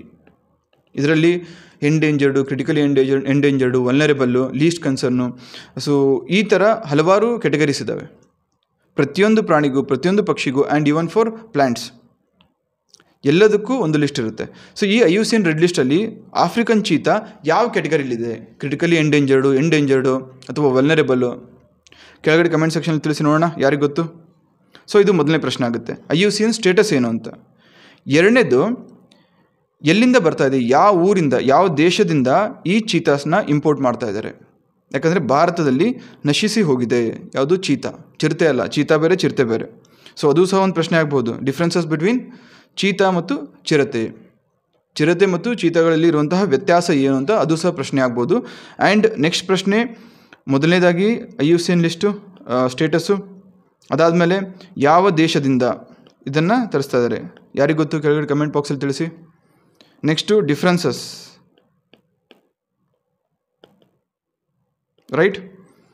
ಇದಾದಮೇಲೆ ಭಾರತದಲ್ಲಿ ಯಾವ ನ್ಯಾಷನಲ್ ಪಾರ್ಕಲ್ಲಿ ಇದನ್ನು ಇಂಟ್ರಡ್ಯೂಸ್ ಮಾಡ್ತಾ ಇದ್ದಾರೆ? ಇಂಟ್ರಡ್ಯೂಸ್ ಅಲ್ಲ, ರೀಇಂಟ್ರಡ್ಯೂಸ್ ಅಂತ ಏನಕ್ಕೆ ಹೇಳ್ತೀವಿ? ಭಾರತದಲ್ಲಿ ಇತ್ತು, ನಶಿಸೋಯ್ತು. ಭಾರತಕ್ಕೆ ಸ್ವಾತಂತ್ರ್ಯ ಸಿಕ್ಕ ನಂತರ ನಶಿಸಿ ಹೋದಂತಹ ಮೊದಲನೇ ಪ್ರಾಣಿ ಪ್ರಜಾತಿ ಇದು, ಪ್ರಾಣಿ ಜಾತಿ. ಸೊ ಅದು ಸಹ ಒಂದು ಪ್ರಶ್ನೆ ಆಗ್ಬೋದು. ಸೊ ಅದನ್ನು ಕೂನೋ ನ್ಯಾಷನಲ್ ಪಾರ್ಕಲ್ಲಿ ರಿಲೀಸ್ ಮಾಡ್ತಾ ಇದ್ದಾರೆ. ಸೊ ಈ ಕೂನೋ ನ್ಯಾಷನಲ್ ಪಾರ್ಕ್ ಎಲ್ಲಿ ಬರುತ್ತೆ, ಯಾವ ರಾಜ್ಯದಲ್ಲಿ ಬರುತ್ತೆ? ಇದು ಸಹ ಇನ್ನೊಂದು ಪ್ರಶ್ನೆ. PCಯಲ್ಲಿ ಡೈರೆಕ್ಟಾಗಿ ಕೇಳ್ತಾರೆ, ಅನ್ಶಿ ನ್ಯಾಷನಲ್ ಪಾರ್ಕ್ ಎಲ್ಲಿ ಬರುತ್ತೆ, ಸೊ ಈ ನ್ಯಾಷನಲ್ ಪಾರ್ಕ್ ಎಲ್ಲಿ ಬರುತ್ತೆ, ನಂದಾದೇವಿ ನ್ಯಾಷನಲ್ ಪಾರ್ಕ್ ಎಲ್ಲಿ ಬರುತ್ತೆ. ಸೊ ಈ ಥರ ಡೈರೆಕ್ಟ್ ಪ್ರಶ್ನೆಗಳನ್ನ ಕೇಳ್ತಾರೆ. ಸೊ ಹಾಗಾಗಿ ಸ್ಥಳ ಇಂಪಾರ್ಟೆಂಟ್ ಆಗುತ್ತೆ. ಈ ಆರ್ಟಿಕಲಿಂದ ಕೂನೋ ನ್ಯಾಷನಲ್ ಪಾರ್ಕ್ ಎಲ್ಲಿ ಬರುತ್ತೆ, ಜಸ್ಟ್ ಹಾರ್ಡ್ಲಿ ನಿಮಗೆ ಒಂದು 30 ಸೆಕೆಂಡ್ ತೊಗೊಳ್ಳಲ್ಲ. ಮೊಬೈಲ್ ತೊಗೊಂಡು ಕೂನೋ ನ್ಯಾಷನಲ್ ಪಾರ್ಕ್ ಅಂತ ಹೊಡೆದ್ರೆ ಸರ್ಚ್ ಐಟಮ್ಸಲ್ಲಿ ಫಸ್ಟ್ ಲಿಸ್ಟಲ್ಲಿ ಬರುತ್ತೆ, ಅದು ಫಸ್ಟ್ ಪೇಜಲ್ಲೇ Kuno national park Madhya Pradesh. Next African cheetah to be reintroduce ಅಂತ ಕೇಳ್ತಾರೆ, ಎಲ್ಲಿಂದ ಬಂತು ಅದು ಸಹ ಮ್ಯಾಟ್ರ್ ಆಗುತ್ತೆ. ಸೊ ಇಷ್ಟು ಇನ್ಫಾರ್ಮೇಷನ್ ತಿಳ್ಕೊಂಡ್ರೆ ನಿಮಗೆ PC, PSI, KS, IS prelims point of view, MCQs point of view ಮುಗೀತು. ಇದ್ರ ಜೊತೆಗೆ ಈ ರೀಇಂಟ್ರಡಕ್ಷನ್ ಅವಶ್ಯಕತೆ ಏನಿದೆ, ಇದರಿಂದ ಆಗುವಂಥ ಅಡ್ವಾಂಟೇಜಸ್ಸು ಮತ್ತು ಡಿಸ್ಅಡ್ವಾಂಟೇಜಸ್ ಏನು. ಡಿಸ್ಅಡ್ವಾಂಟೇಜ್ ಏನಂದರೆ, ಒಂದು ಸೆಕ್ಷನ್ ಹೇಳೋ ಪ್ರಕಾರ ಈ ಚೀತಾಗಳನ್ನು ಕಾಡಿನಲ್ಲಿ ಬೆಳೆದಿರುವಂಥ ಚೀತಾಗಳಲ್ಲ ಇವು, ಕ್ಯಾಪ್ಟಿವಿಟಿಯಲ್ಲಿ ಅಂದರೆ ಬಂಧಿಸಿ ಅಲ್ಲಿ ಬೆಳೆಸಿದಂತಹ ಚೀತಾಗಳು ಇವು, ಎಲ್ಲಿಂದ ತರಿಸರಲ್ಲಿ. ಸೊ ಅಂತಹ ಚೀತಾಗಳನ್ನ ಕರ್ಕೊಂಬಂದು ಇಲ್ಲಿ ಕೂನೋ ನ್ಯಾಷನಲ್ ಪಾರ್ಕಲ್ಲಿ ಬಿಟ್ಟಾಗ ಬೇಟೆ ಆಡೋದೇ ಗೊತ್ತಿಲ್ಲ ಈ ಚೀತಾಗಳಿಗೆ. ಸೊ ಸರ್ವೈವ್ ಹೇಗಾಗುತ್ತೆ, ಆಬ್ವಿಯಸ್ಲಿ ಈ ಐಡಿಯಾ ಫೇಲ್ ಆಗುತ್ತೆ ಅಂತ ಒಂದು ಸೆಕ್ಷನ್ ಹೇಳ್ತಾ ಇದೆ. ಸೊ ಹಾಗಾಗಿ ಇದರ ಅಡ್ವಾಂಟೇಜಸ್ ಏನು, ಡಿಸ್ಅಡ್ವಾಂಟೇಜಸ್ ಏನು, ಮತ್ತು ಇದನ್ನು ಸರ್ಕಾರ ಹೇಗೆ ನಿಭಾಯಿಸ್ಬೋದು, ಆ್ಯಂಡ್ ಇದರ ಜೊತೆಗೆ ಈ ರೀತಿ ಸ್ಪೀಸೀಸ್ ರೀಇಂಟ್ರಡಕ್ಷನ್ ಭಾರತದಲ್ಲಿ ಬೇರೆ ಯಾವ್ಯಾವ ಪ್ರಜಾತಿಗಳಿಗೆ ಸಂಬಂಧಪಟ್ಟಂತೆ ಆಗಿದೆ. ಈ ಥರ ಚೀತಾ ರೀಇಂಟ್ರಡಕ್ಷನ್ ಥರ ಇದನ್ನು ಹೇಗೆ ರೀಇಂಟ್ರಡ್ಯೂಸ್ ಮಾಡ್ತಾಯಿದ್ರು, ಇದೇ ರೀತಿ ಬೇರೆ ಯಾವ್ಯಾವ ಪ್ರಾಣಿಗಳನ್ನು ರೀಇಂಟ್ರಡ್ಯೂಸ್ ಇಲ್ಲಿವರೆಗೂ ಮಾಡಿದ್ದಾರೆ, ಇದನ್ನು ಸಹ ಸರ್ಚ್ ಮಾಡಿ. ಸೊ ಗೊತ್ತಾಯ್ತಲ್ಲ, ಒಂದು ಆರ್ಟಿಕಲಿಂದ ಇಷ್ಟೊಂದು ಪ್ರಶ್ನೆಗಳನ್ನ ನೀವೇ ಹೆಕ್ಕಿ ತೆಗಿಬೋದು. ಯಾರಾದರೂ ಬೇರೆಯವ್ರು ನಿಮಗೆ ತುತ್ತು ಮಾಡಿ ಇಡ್ಲಿ ಅಂತ ಕೂತ್ಕೊಂಡಾಗ ಅವ್ರು ಏನು ತುತ್ತು ಮಾಡ್ತಾರೋ, ಎಷ್ಟು ಅಮೌಂಟ್ ತೊಗೋತಾರೋ, ಏನು ತೊಗೋತಾರೋ ಅವ್ರಿಗೆ ಬಿಟ್ಟಿರುತ್ತೆ. ಬಟ್ ನೀವು ಒಂದು ಇನ್ಕ್ವೈರಿಂಗ್ ಮೈಂಡ್ ಇಟ್ಕೊಂಡು ಕೂತ್ಕೊಂಡಾಗ ಇಷ್ಟೊಂದು ಕ್ವಶನ್ಸ್ ಅಥವಾ ಪ್ರಶ್ನೆಗಳನ್ನ ಜನರೇಟ್ ಮಾಡಿಕೊಂಡು ಎಲ್ಲದಕ್ಕೂ ಉತ್ತರ ತಲೆಯಲ್ಲಿ ಬರುತ್ತೆ. ಸೊ ಸಪೋಸ್ ಇದೇ ಆರ್ಟಿಕಲು ರೀಇಂಟ್ರಡ್ಯೂಸ್ ಮಾಡಿದ್ಮೇಲೆ ಸೆಪ್ಟೆಂಬರ್ 17ಕ್ಕೆ ರೀಇಂಟ್ರಡ್ಯೂಸ್ ಮಾಡ್ತಾರೆ, ಸೇಮ್ ಆರ್ಟಿಕಲ್ ರಿಪೀಟ್ ಆಗುತ್ತೆ. ಸೊ ಅದನ್ನು ಸ್ಕಿಪ್ ಮಾಡಿಬಿಡ್ಬೋದು. ನಿಮಗೆ ಇನಿಷಿಯಲಿ ಯಾವುದೇ ಎಕ್ಸಾಮ್ ಆಗಲಿ ಒಂದು 1 ಮಂತ್ 2 ಮಂತ್ ಇಲ್ಲ 3 ಮಂತ್ಸು ಕಷ್ಟ ಆಗುತ್ತೆ, ಯಾಕಂದರೆ ಹೊಸ ಆರ್ಟಿಕಲ್ಸ್ ಬರ್ತಾ ಇರುತ್ತೆ. ಬಟ್ 3 ಮಂತ್ಸ್ ಕಷ್ಟಪಡಿ, ಅದಾದಮೇಲೆ 50 to 60% ಆರ್ಟಿಕಲ್ಸ್ ಎಲ್ಲ ರಿಪಿಟೇಟಿವ್ ಇರ್ತವೆ. ನೀವು ಹಿಂದೆ ಓದಿರ್ತೀರ ಅದೇ ಬರುತ್ತೆ. ಆ ಥರ ರಿಪಿಟೇಟಿವ್ ಆರ್ಟಿಕಲ್ಸ್ ಬಂದು ಸ್ಕಿಪ್ ಮಾಡಿಬಿಡ್ಬೋದು. ಸೊ ಇನಿಷಿಯಲಿ 45 ಮಿನಿಟ್ಸಿಂದ 1 ಅವರ್ ತೊಗೊಂಡ್ರೆ ನೀವು ಕರೆಂಟ್ ಅಫೇರ್ಸ್ ಓದೋಕ್ಕೆ ಬರ್ತಾ ಅರ್ಧ ಗಂಟೆ 15 ನಿಮಿಷ 20 ನಿಮಿಷ ಆಗುತ್ತೆ. ಕೆಲವೊಂದಿನ ಅಂದರೂ ಪ್ರಜಾವಾಣಿಯಲ್ಲಿ ಒಂದು ರಿಲೆವೆಂಟ್ ಆರ್ಟಿಕಲ್ ಬಂದಿರಲ್ಲ. ಸೊ ಹಾಗಾಗಿ ಇವತ್ತು ಅನ್ಫಾರ್ಚುನೇಟ್ಲಿ ತುಂಬ ಹೆಚ್ಚಿಗೆ ಆಗಿ ರಿಲೆವೆಂಟ್ ಆರ್ಟಿಕಲ್ಸ್ ಬಂದಿದೆ. ಸೊ ಇದೇ ರೀತಿ ಪ್ರತಿದಿನ ಇರಲ್ಲ, ರೈಟ್? ಇದನ್ನು ಅರ್ಥ ಮಾಡ್ಕೊಳ್ಳಿ. Next, centre is making all efforts to curb lumpy skin disease says prime minister. ಇದು ನೋಡಿ, ಕಳೆದ 1 ತಿಂಗಳಲ್ಲಿ ಸುಮಾರು 6 to 7 ಸರಿ ಬಂದಿದೆ ಈ article. So lumpy skin disease ಅಂದರೆ ಏನು, ಮೊದಲ ಬಾರಿಗೆ ಎಲ್ಲಿ ಪತ್ತೆ ಹಚ್ಚಲಾಯಿತು, ಆಮೇಲೆ ಇದು ಹೇಗೆ ಸ್ಪ್ರೆಡ್ ಆಗುತ್ತೆ, ಪ್ರಿವೆನ್ಷನ್ ಹೇಗೆ, ಸಿಮ್ಟಮ್ಸ್ ಏನು, ಇದಕ್ಕೆ ವ್ಯಾಕ್ಸಿನೇಷನ್ನು ಅಥವಾ ಟ್ರೀಟ್ಮೆಂಟ್ ಏನಾದರೂ ಇದೆಯಾ, ಭಾರತದಲ್ಲಿ ಮೊದಲ ಬಾರಿಗೆ ಯಾವ ರಾಜ್ಯದಲ್ಲಿ ಈ ರೋಗವನ್ನು ಪತ್ತೆ ಹಚ್ಚಲಾಯಿತು, ಈ ಥರ ಪ್ರಿಪೇರ್ ಆಗಬೇಕು. Mains point of view, KS IS mains point of view ಏನು ಮಾಡಬೇಕು, ಈ ಥರ ಮಹಾಮಾರಿ ಬಂದರೆ, ಸದ್ಯಕ್ಕೆ ಇದು ಮಹಾಮಾರಿ ಆಗಿಲ್ಲ, ಕೋವಿಡ್ ಪ್ಯಾಂಡಮಿಕ್ಕಿಂದ ಸುಮಾರು ಅನುಭವಿಸ್ಬಿಟ್ಟಿದ್ವಿ, ಆ ಥರ ಮಹಾಮಾರಿ ಬಂದರೆ ಭಾರತ ಹೇಗೆ ಪ್ರಿಪೇರ್ಡ್ ಆಗಿರಬೇಕು. ಸೊ ಅದಕ್ಕೆ SOPs ಏನಾದರೂ ಪ್ರಿಪೇರ್ ಮಾಡಿರಬೇಕಾ, ಸ್ಟ್ಯಾಂಡರ್ಡ್ ಆಪ್ರೇಟಿಂಗ್ ಪ್ರೊಸೀಜರ್ಸ್, ಅದನ್ನು ಹೇಗೆ ಇಂಪ್ಲಿಮೆಂಟ್ ಮಾಡ್ಬೋದು. ಸೊ ಈ ಥರ ನೀವು ಇದ್ರ ಫ್ಯಾಕ್ಟ್ಸ್ ಜೊತೆಗೆ ಪ್ರಿಪೇರ್ ಆದರೆ mains point of view prepare ಆದಂಗೆ. ನೆಕ್ಸ್ಟು, ಟೈಗ್ರೇ ಫೋರ್ಸಸ್ ಅಂತ ನ್ಯೂಸಲ್ಲಿತ್ತು, ಸೊ ಹಿಂದೂಲಿತ್ತಿದ್ದು ಸಹ. ಸೊ ಈ ಪ್ರಶ್ನೆ ಏನು ಕೇಳ್ಬೋದು, ಟೈಗ್ರೇ ಗುಂಪು ಯಾವ ದೇಶಕ್ಕೆ ಸಂಬಂಧಪಟ್ಟಿದ್ದು ಅಂತ ನಿಮಗೆ PC PSI ಕೇಳ್ಬೋದು, ಆ್ಯಂಡ್ ಇವನ್ KS ಮತ್ತು IAS ಕೇಳ್ಬೋದು. ಸೊ ಯಾವುದು, ಇಥಿಯೋಪಿಯಾಗೆ.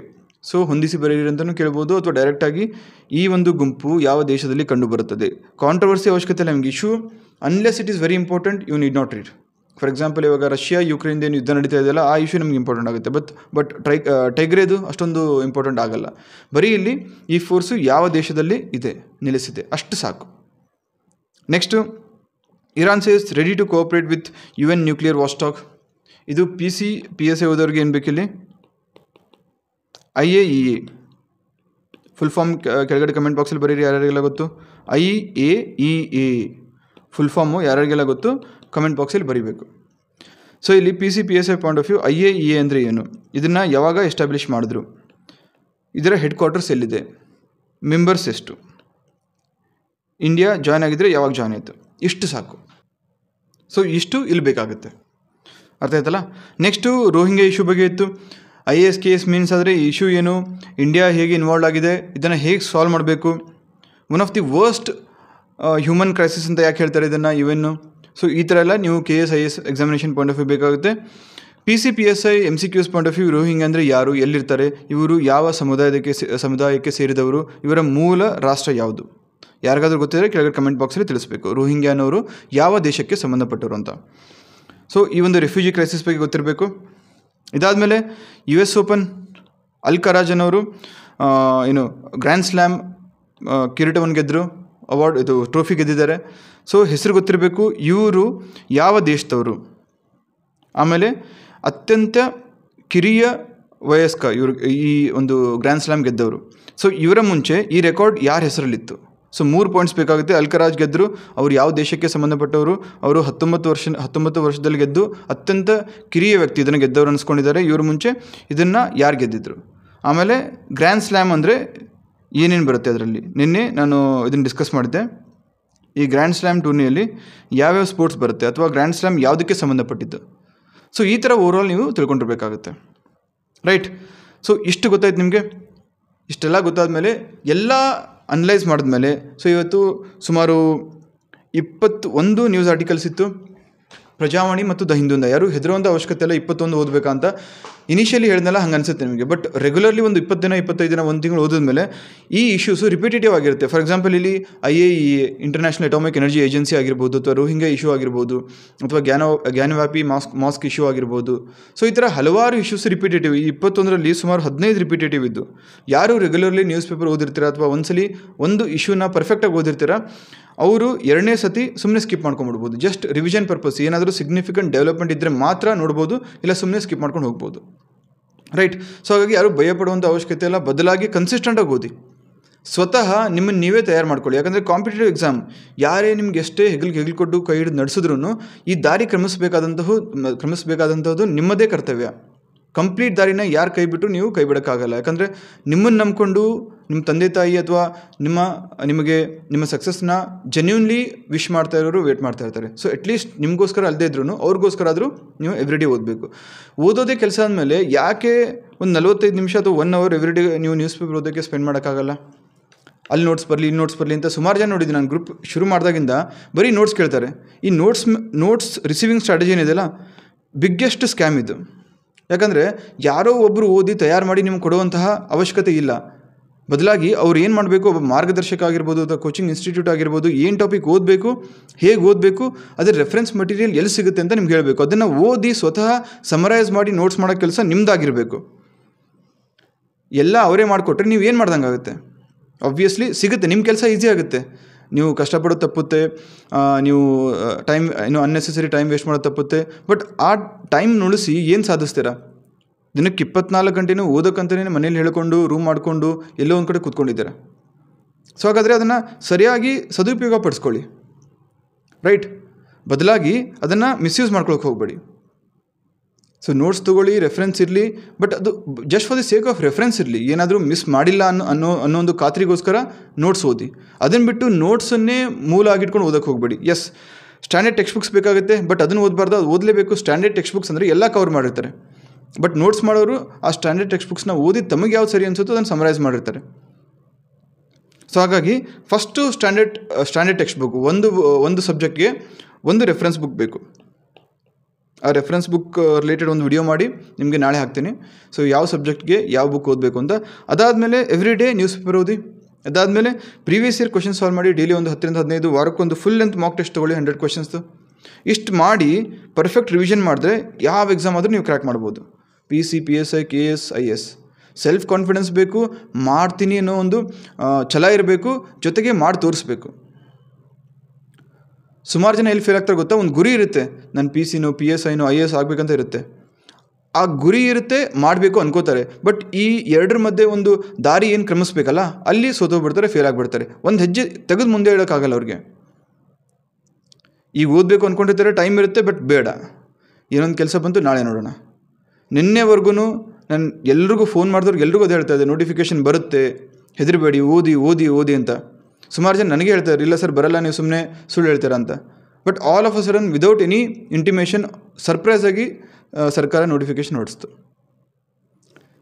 ಮೋರ್ ದೆನ್ 3000 ಪೋಸ್ಟ್ ಇದೆ CAR ಮತ್ತು DRಗೆ. ಎಸ್, ನಿಮ್ಮ ಗೋಲ್ ಆಗಿರಲಿಕ್ಕಿಲ್ಲ, ಬಟ್ ಬ್ಯಾಕಪ್ ಆದರೂ ಆಗುತ್ತಲ್ಲ. ಮನೆಯಲ್ಲಿ ಒಂದು ಮಾತು ಹೇಳ್ಕೊಳ್ಳೋಕ್ಕೆ ತಮ್ಮಲ್ಲಿ ಎಷ್ಟೋ ಜನ ಬಡವರಿದ್ದೀರಾ, ಮನೆಯಲ್ಲಿ ಓದಿಸೋಂಥ ಶಕ್ತಿ ಇಲ್ಲ. ಏನೋ ಒಂದು ಹೇಳ್ಕೊಂಡು ಒಂದು 3 ಇಂದ 4 ತಿಂಗಳು ಎಕ್ಸ್ಟ್ರಾ ನಾನು ಓದ್ತೀನಿ ಅಂತ ಹೇಳ್ಕೊಂಬಂದಿದ್ದೀರಾ. ಸೊ ಬ್ಯಾಕಪ್ ಮಾಡ್ಕೊಳ್ಳಿದ್ದು ಒಂದ್ಸಲಿ ಬ್ಯಾಕಪ್ ಮಾಡಿಕೊಂಡ್ರೆ ಅವ್ರಿಗೂ ನಂಬಿಕೆ ಬರುತ್ತೆ, ನಮ್ಮ ಮಗನೋ ಮಗಳು ಏನೋ ಒಂದು ಪೋಸ್ಟ್ ಮಾಡ್ಕೊಂಡಿದ್ದಾರೆ, ಸೊ ಅವ್ರನ್ನ ಫ್ರೀಯಾಗಿ ಬಿಟ್ಬೇಡ ಅಂತ. ಇದನ್ನು ಬರ್ಕೊಳ್ಳಿ, ಇದನ್ನು ಕ್ಲಿಯರ್ ಮಾಡಿ. ಇದಾದಮೇಲೆ ಸಿವಿಲ್ ಬರುತ್ತೆ, PSI ಬರುತ್ತೆ, KS ಬರುತ್ತೆ, IAS ಬರುತ್ತೆ. ಆವಾಗ ಇನ್ನೂ ಸೀರಿಯಸ್ಸಾಗಿ ಕೂತ್ಕೊಂಡು ಓದಿ, ರೈಟ್?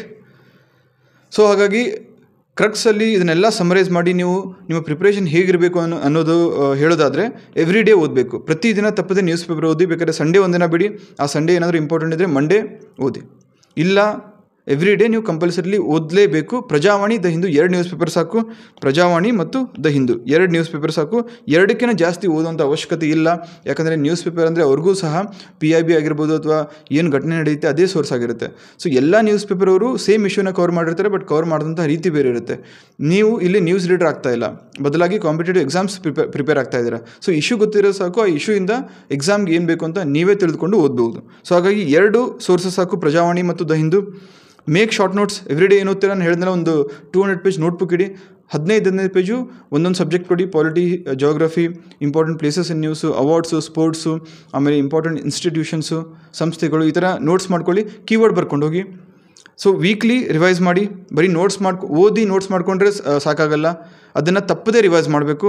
ಆ ಕೆಲಸ ಮಾಡಿ. ಅದಾದಮೇಲೆ ರೆಫರೆನ್ಸ್ಗೆ ಯಾವುದಾದ್ರೂ ಒಂದು ಮ್ಯಾಗ್ಝಿನ್ ರೆಫರ್ ಮಾಡಿ, ಆಫ್ ಯುವರ್ ಚಾಯ್ಸ್. ಯಾವುದು ಅಂತ ನಿಮ್ಗೆ ಬಿಟ್ಟಿದ್ದು. ನಿಮ್ಗೆ ಯಾವ್ದು ಸರಿ ಅನಿಸುತ್ತೋ ಅದನ್ನು ವೀಕ್ಲಿ ಆದರೂ ಆಗಿರ್ಬೋದು, ಮಂತ್ಲಿ ಆದರೂ ಆಗಿರ್ಬೋದು, ಸುಮ್ಮನೆ ರೆಫರೆನ್ಸ್ಗೆ, just to make sure that ನೀವೇನೂ ಬಿಟ್ಟಿಲ್ಲ. ನೀವೇನು ದಿನಪತ್ರಿಕೆ ಓದಿರ್ತೀರ, ಅದರಿಂದ ಯಾವುದೇ ಇಶ್ಯೂ ಮಿಸ್ ಆಗಿಲ್ಲ ಅಂತ ಕನ್ಫರ್ಮ್ ಮಾಡ್ಕೊಳ್ಳಿಕ್ಕೆ ಬ್ಯಾಕಪ್ಗೆ ಈ ಮ್ಯಾಗ್ಝಿನ್ ಯೂಸ್ ಮಾಡಿ. ಬದಲಾಗಿ ವಾರ ಪೂರ್ತಿ ಕೂತ್ಕೊಂಡು, ತಿಂಗಳ ಪೂರ್ತಿ ಕೂತ್ಕೊಂಡು ವೇಟ್ ಮಾಡಿ ಮ್ಯಾಗ್ಝಿನ್ ಬಂದಮೇಲೆ ಓದಕ್ಕೆ ಹೋಗಬೇಡಿ. ಜಸ್ಟ್ ಇಲ್ಲೇ ನೋಡಿ, ಡಿಸ್ಅಡ್ವಾಂಟೇಜ್ ಅಂದರೆ, ಇವಾಗ ಒಂದು ಸುಮಾರು 50 ನಿಮಿಷ ಆಯಿತು. 50 ನಿಮಿಷದಲ್ಲಿ ಒಂದು 21 ಆರ್ಟಿಕಲ್ಸ್ ಕವರ್ ಮಾಡಿದೆ. ಪ್ರತಿಯೊಂದು ಆರ್ಟಿಕಲಿಂದ್ರೂ ಒಂದು 4 ರಿಂದ 5 ಫ್ಯಾಕ್ಟ್ ಬರುತ್ತೆ. 4 ಅಂದ್ಕೊಂಡ್ರು ಎಷ್ಟಾಯ್ತು ಟೋಟಲ್ ನಿಮಗೆ? 80, ಸುಮಾರು 80 ಫ್ಯಾಕ್ಟ್ಸ್. 80 ಫ್ಯಾಕ್ಟ್ಸ್ ಒಂದೇ ದಿನಕ್ಕೆ ಬಂದರೆ, ಇದನ್ನು ನೋಟ್ಸ್ ಮಾಡೋರಾದರೂ ಹೆಂಗೆ ಮಾಡ್ತಾರೆ? ಮ್ಯಾಗ್ಝಿನ್ ಮಾಡೋರು ಅವರು 80 ಫ್ಯಾಕ್ಟ್ಸ್ ಪ್ರತಿದಿನದಂಗೆ 30 ದಿನ ಸೇರಿದ್ರೆ ಎಷ್ಟಾಗುತ್ತೆ ಲೆಕ್ಕ ಹಾಕಿ. ಸುಮಾರು 2000ನೇ ಕ್ರಾಸ್ ಆಗುತ್ತೆ. ಅಷ್ಟು ಫ್ಯಾಕ್ಟ್ಸ್ನ ಇನ್ಕ್ಲೂಡ್ ಮಾಡಿ ಮ್ಯಾಗ್ಝಿನ್ ಮಾಡಿದ್ರೆ ಆ ಮ್ಯಾಗ್ಝಿನ್ ಪೇಜು 150 ರಿಂದ 200 ಪೇಜ್ ಆಗುತ್ತೆ. ಆಬ್ವಿಯಸ್ಲಿ 200 ಪೇಜಿನ ಮ್ಯಾಗ್ಝಿನ್ ಕೊಡೋಕ್ಕಾಗಲ್ಲ, ಯಾರೂ ಓದಲ್ಲ ಅಂತ ಗೊತ್ತು. ಸೊ ಹಾಗಾಗಿ ಅವ್ರಿಗೆ ಬೇಕಾಗಿರೋಂಥ ಇನ್ಫಾರ್ಮೇಷನ್ ಇಟ್ಕೊಂಡು ಮಿಕ್ಕಿದ್ದನ್ನು ಕಟ್ ಡೌನ್ ಮಾಡಿ ಅದನ್ನು 50 ಅಥವಾ 70 ಪೇಜಲ್ಲಿ ಕೊಡ್ತಾರೆ, ಅಥವಾ 100 ಪೇಜ್ ಅಂದ್ಕೊಳ್ಳಿ. ಸೊ 100 ಪೇಜಲ್ಲಿ ಎಲ್ಲ ಇನ್ಕ್ಲೂಡ್ ಮಾಡೋಕ್ಕಾಗಿರುತ್ತಾ? ಇಲ್ಲ. ಆಮೇಲೆ 100 ಪೇಜಿನ ಮ್ಯಾಗ್ಝಿನ್ ಕೊಟ್ಟರು ಅದರಲ್ಲಿ ಸುಮಾರು 1000 ಫ್ಯಾಕ್ಟ್ಸ್ ಇರುತ್ತೆ ಅಂದ್ಕೊಳ್ಳಿ. ದಿನ ಒಂದು 20-30 ಫ್ಯಾಕ್ಟ್ಸ್ ಓದೋದು ಯಾವ ರೀತಿ ಇರುತ್ತೆ, ಅಥವಾ ಒಂದೇ ದಿನ ಕೂತ್ಕೊಂಡು 1000 ಫ್ಯಾಕ್ಟ್ಸ್ ಓದೋದು ಯಾವ ರೀತಿ ಇರುತ್ತೆ? ಮುಗಿಸ್ಕೋಬೋದು ನೀವು. Yes, for the sake of completion ನಾನು ಮುಗಿಸ್ತೀನಿ ಅಂತ ಮುಗಿಸ್ಬಿಡ್ಬೋದು. ಬಟ್ ತಲೆಯಲ್ಲಿ ಉಳಿಯುತ್ತಾ? ಅದು ಬಿಗ್ಗೆಸ್ಟ್ ಪ್ರಶ್ನೆ. ಇಲ್ಲ. ಹಾಗಾಗಿ ಅದು ತಲೆಯಲ್ಲಿ ಉಳಿಬೇಕು ಅಂದರೆ ಏನು ಮಾಡಬೇಕು? ಹನಿ ಹನಿ ಸೇರಿದರೆ ಯಾವ ರೀತಿ ಹಳ್ಳನೋ ಅದೇ ರೀತಿ ಪ್ರತಿದಿನ ನೀವು ಓದಬೇಕು. ಓದೋಕ್ಕೆ ಕೂತ್ಕೊಂಡಿರುವಾಗ ಓದೋದ್ರಲ್ಲಿ ಏನು ತಪ್ಪಿದೆ? ಸೊ ಪ್ರತಿದಿನ ಕೂತ್ಕೊಂಡು ಟೈಮ್ ಸ್ಪೆಂಡ್ ಮಾಡಿ ಓದಿ, ರೈಟ್? ಸೊ ಈ ರೀತಿ ಓದಿ ನೋಟ್ಸ್ ಮಾಡ್ಕೊಳ್ಳಿ. ಆ ನೋಟ್ಸ್ನ ವೀಕ್ಲಿ ರಿವೈಸ್ ಮಾಡ್ಕೊಳ್ಳಿ. ಆ್ಯಂಡ್ ಒಂದು ರೆಫರೆನ್ಸ್ ಮ್ಯಾಗ್ಝಿನ್ ತೊಗೊಂಡು ಏನಾದರೂ ಬಿಟ್ಟಿದ್ರೆ ಅದನ್ನು ಅಪ್ಡೇಟ್ ಮಾಡ್ಕೊಳ್ಳಿ. ಸೊ ನಿಮ್ಮ ನೋಟ್ಸ್ ಸ್ವಂತ ನಿಮ್ಮದೇ ಆಗಿರಲಿ. ಇಷ್ಟು ಹೇಳಬೇಕಾಗಿತ್ತು. ಐ ಹೋಪ್ ಎಲ್ರಿಗೂ ಈ ಕ್ಲಾಸ್ ಆದಮೇಲೆ ನ್ಯೂಸ್ ಪೇಪರ್ ಇಂಪಾರ್ಟೆನ್ಸ್ ಗೊತ್ತಾಗಿರುತ್ತೆ, ಹೇಗೆ ಓದಬೇಕು ಅಂತ ಗೊತ್ತಾಗಿರುತ್ತೆ. ಸೇಮ್ ಇಶ್ಯೂನ PC, PSI, KS ಮತ್ತು IAS ಪಾಯಿಂಟ್ ಆಫ್ ವ್ಯೂಯಿಂದ ಬೇರೆ ಬೇರೆ ರೀತಿ ಯಾವ ರೀತಿ ಓದಬೇಕು ಅಂತ ಸಹ ಗೊತ್ತಾಗಿರುತ್ತೆ. ಸೊ ಏನಾದರೂ ಡೌಟ್ಸ್ ಇದ್ದರೆ ಕೆಳಗಡೆ ಕಮೆಂಟ್ ಬಾಕ್ಸಲ್ಲಿ ಡೌಟ್ಸ್ ಕೇಳಿ, ಡೆಫಿನೆಟ್ಲಿ ಅಡ್ರೆಸ್ ಮಾಡ್ತೀವಿ ನಾವು. ಅದ್ರ ಜೊತೆಗೆ ಕ್ಲಾಸ್ ಇಷ್ಟ ಆಗಿದ್ದರೆ ಒಂದು ಲೈಕ್ ಮಾಡಿ ಥ್ಯಾಂಕ್ ಯು ಅಂತ ಹೇಳಿ. Thank you so much. All the very best and good luck.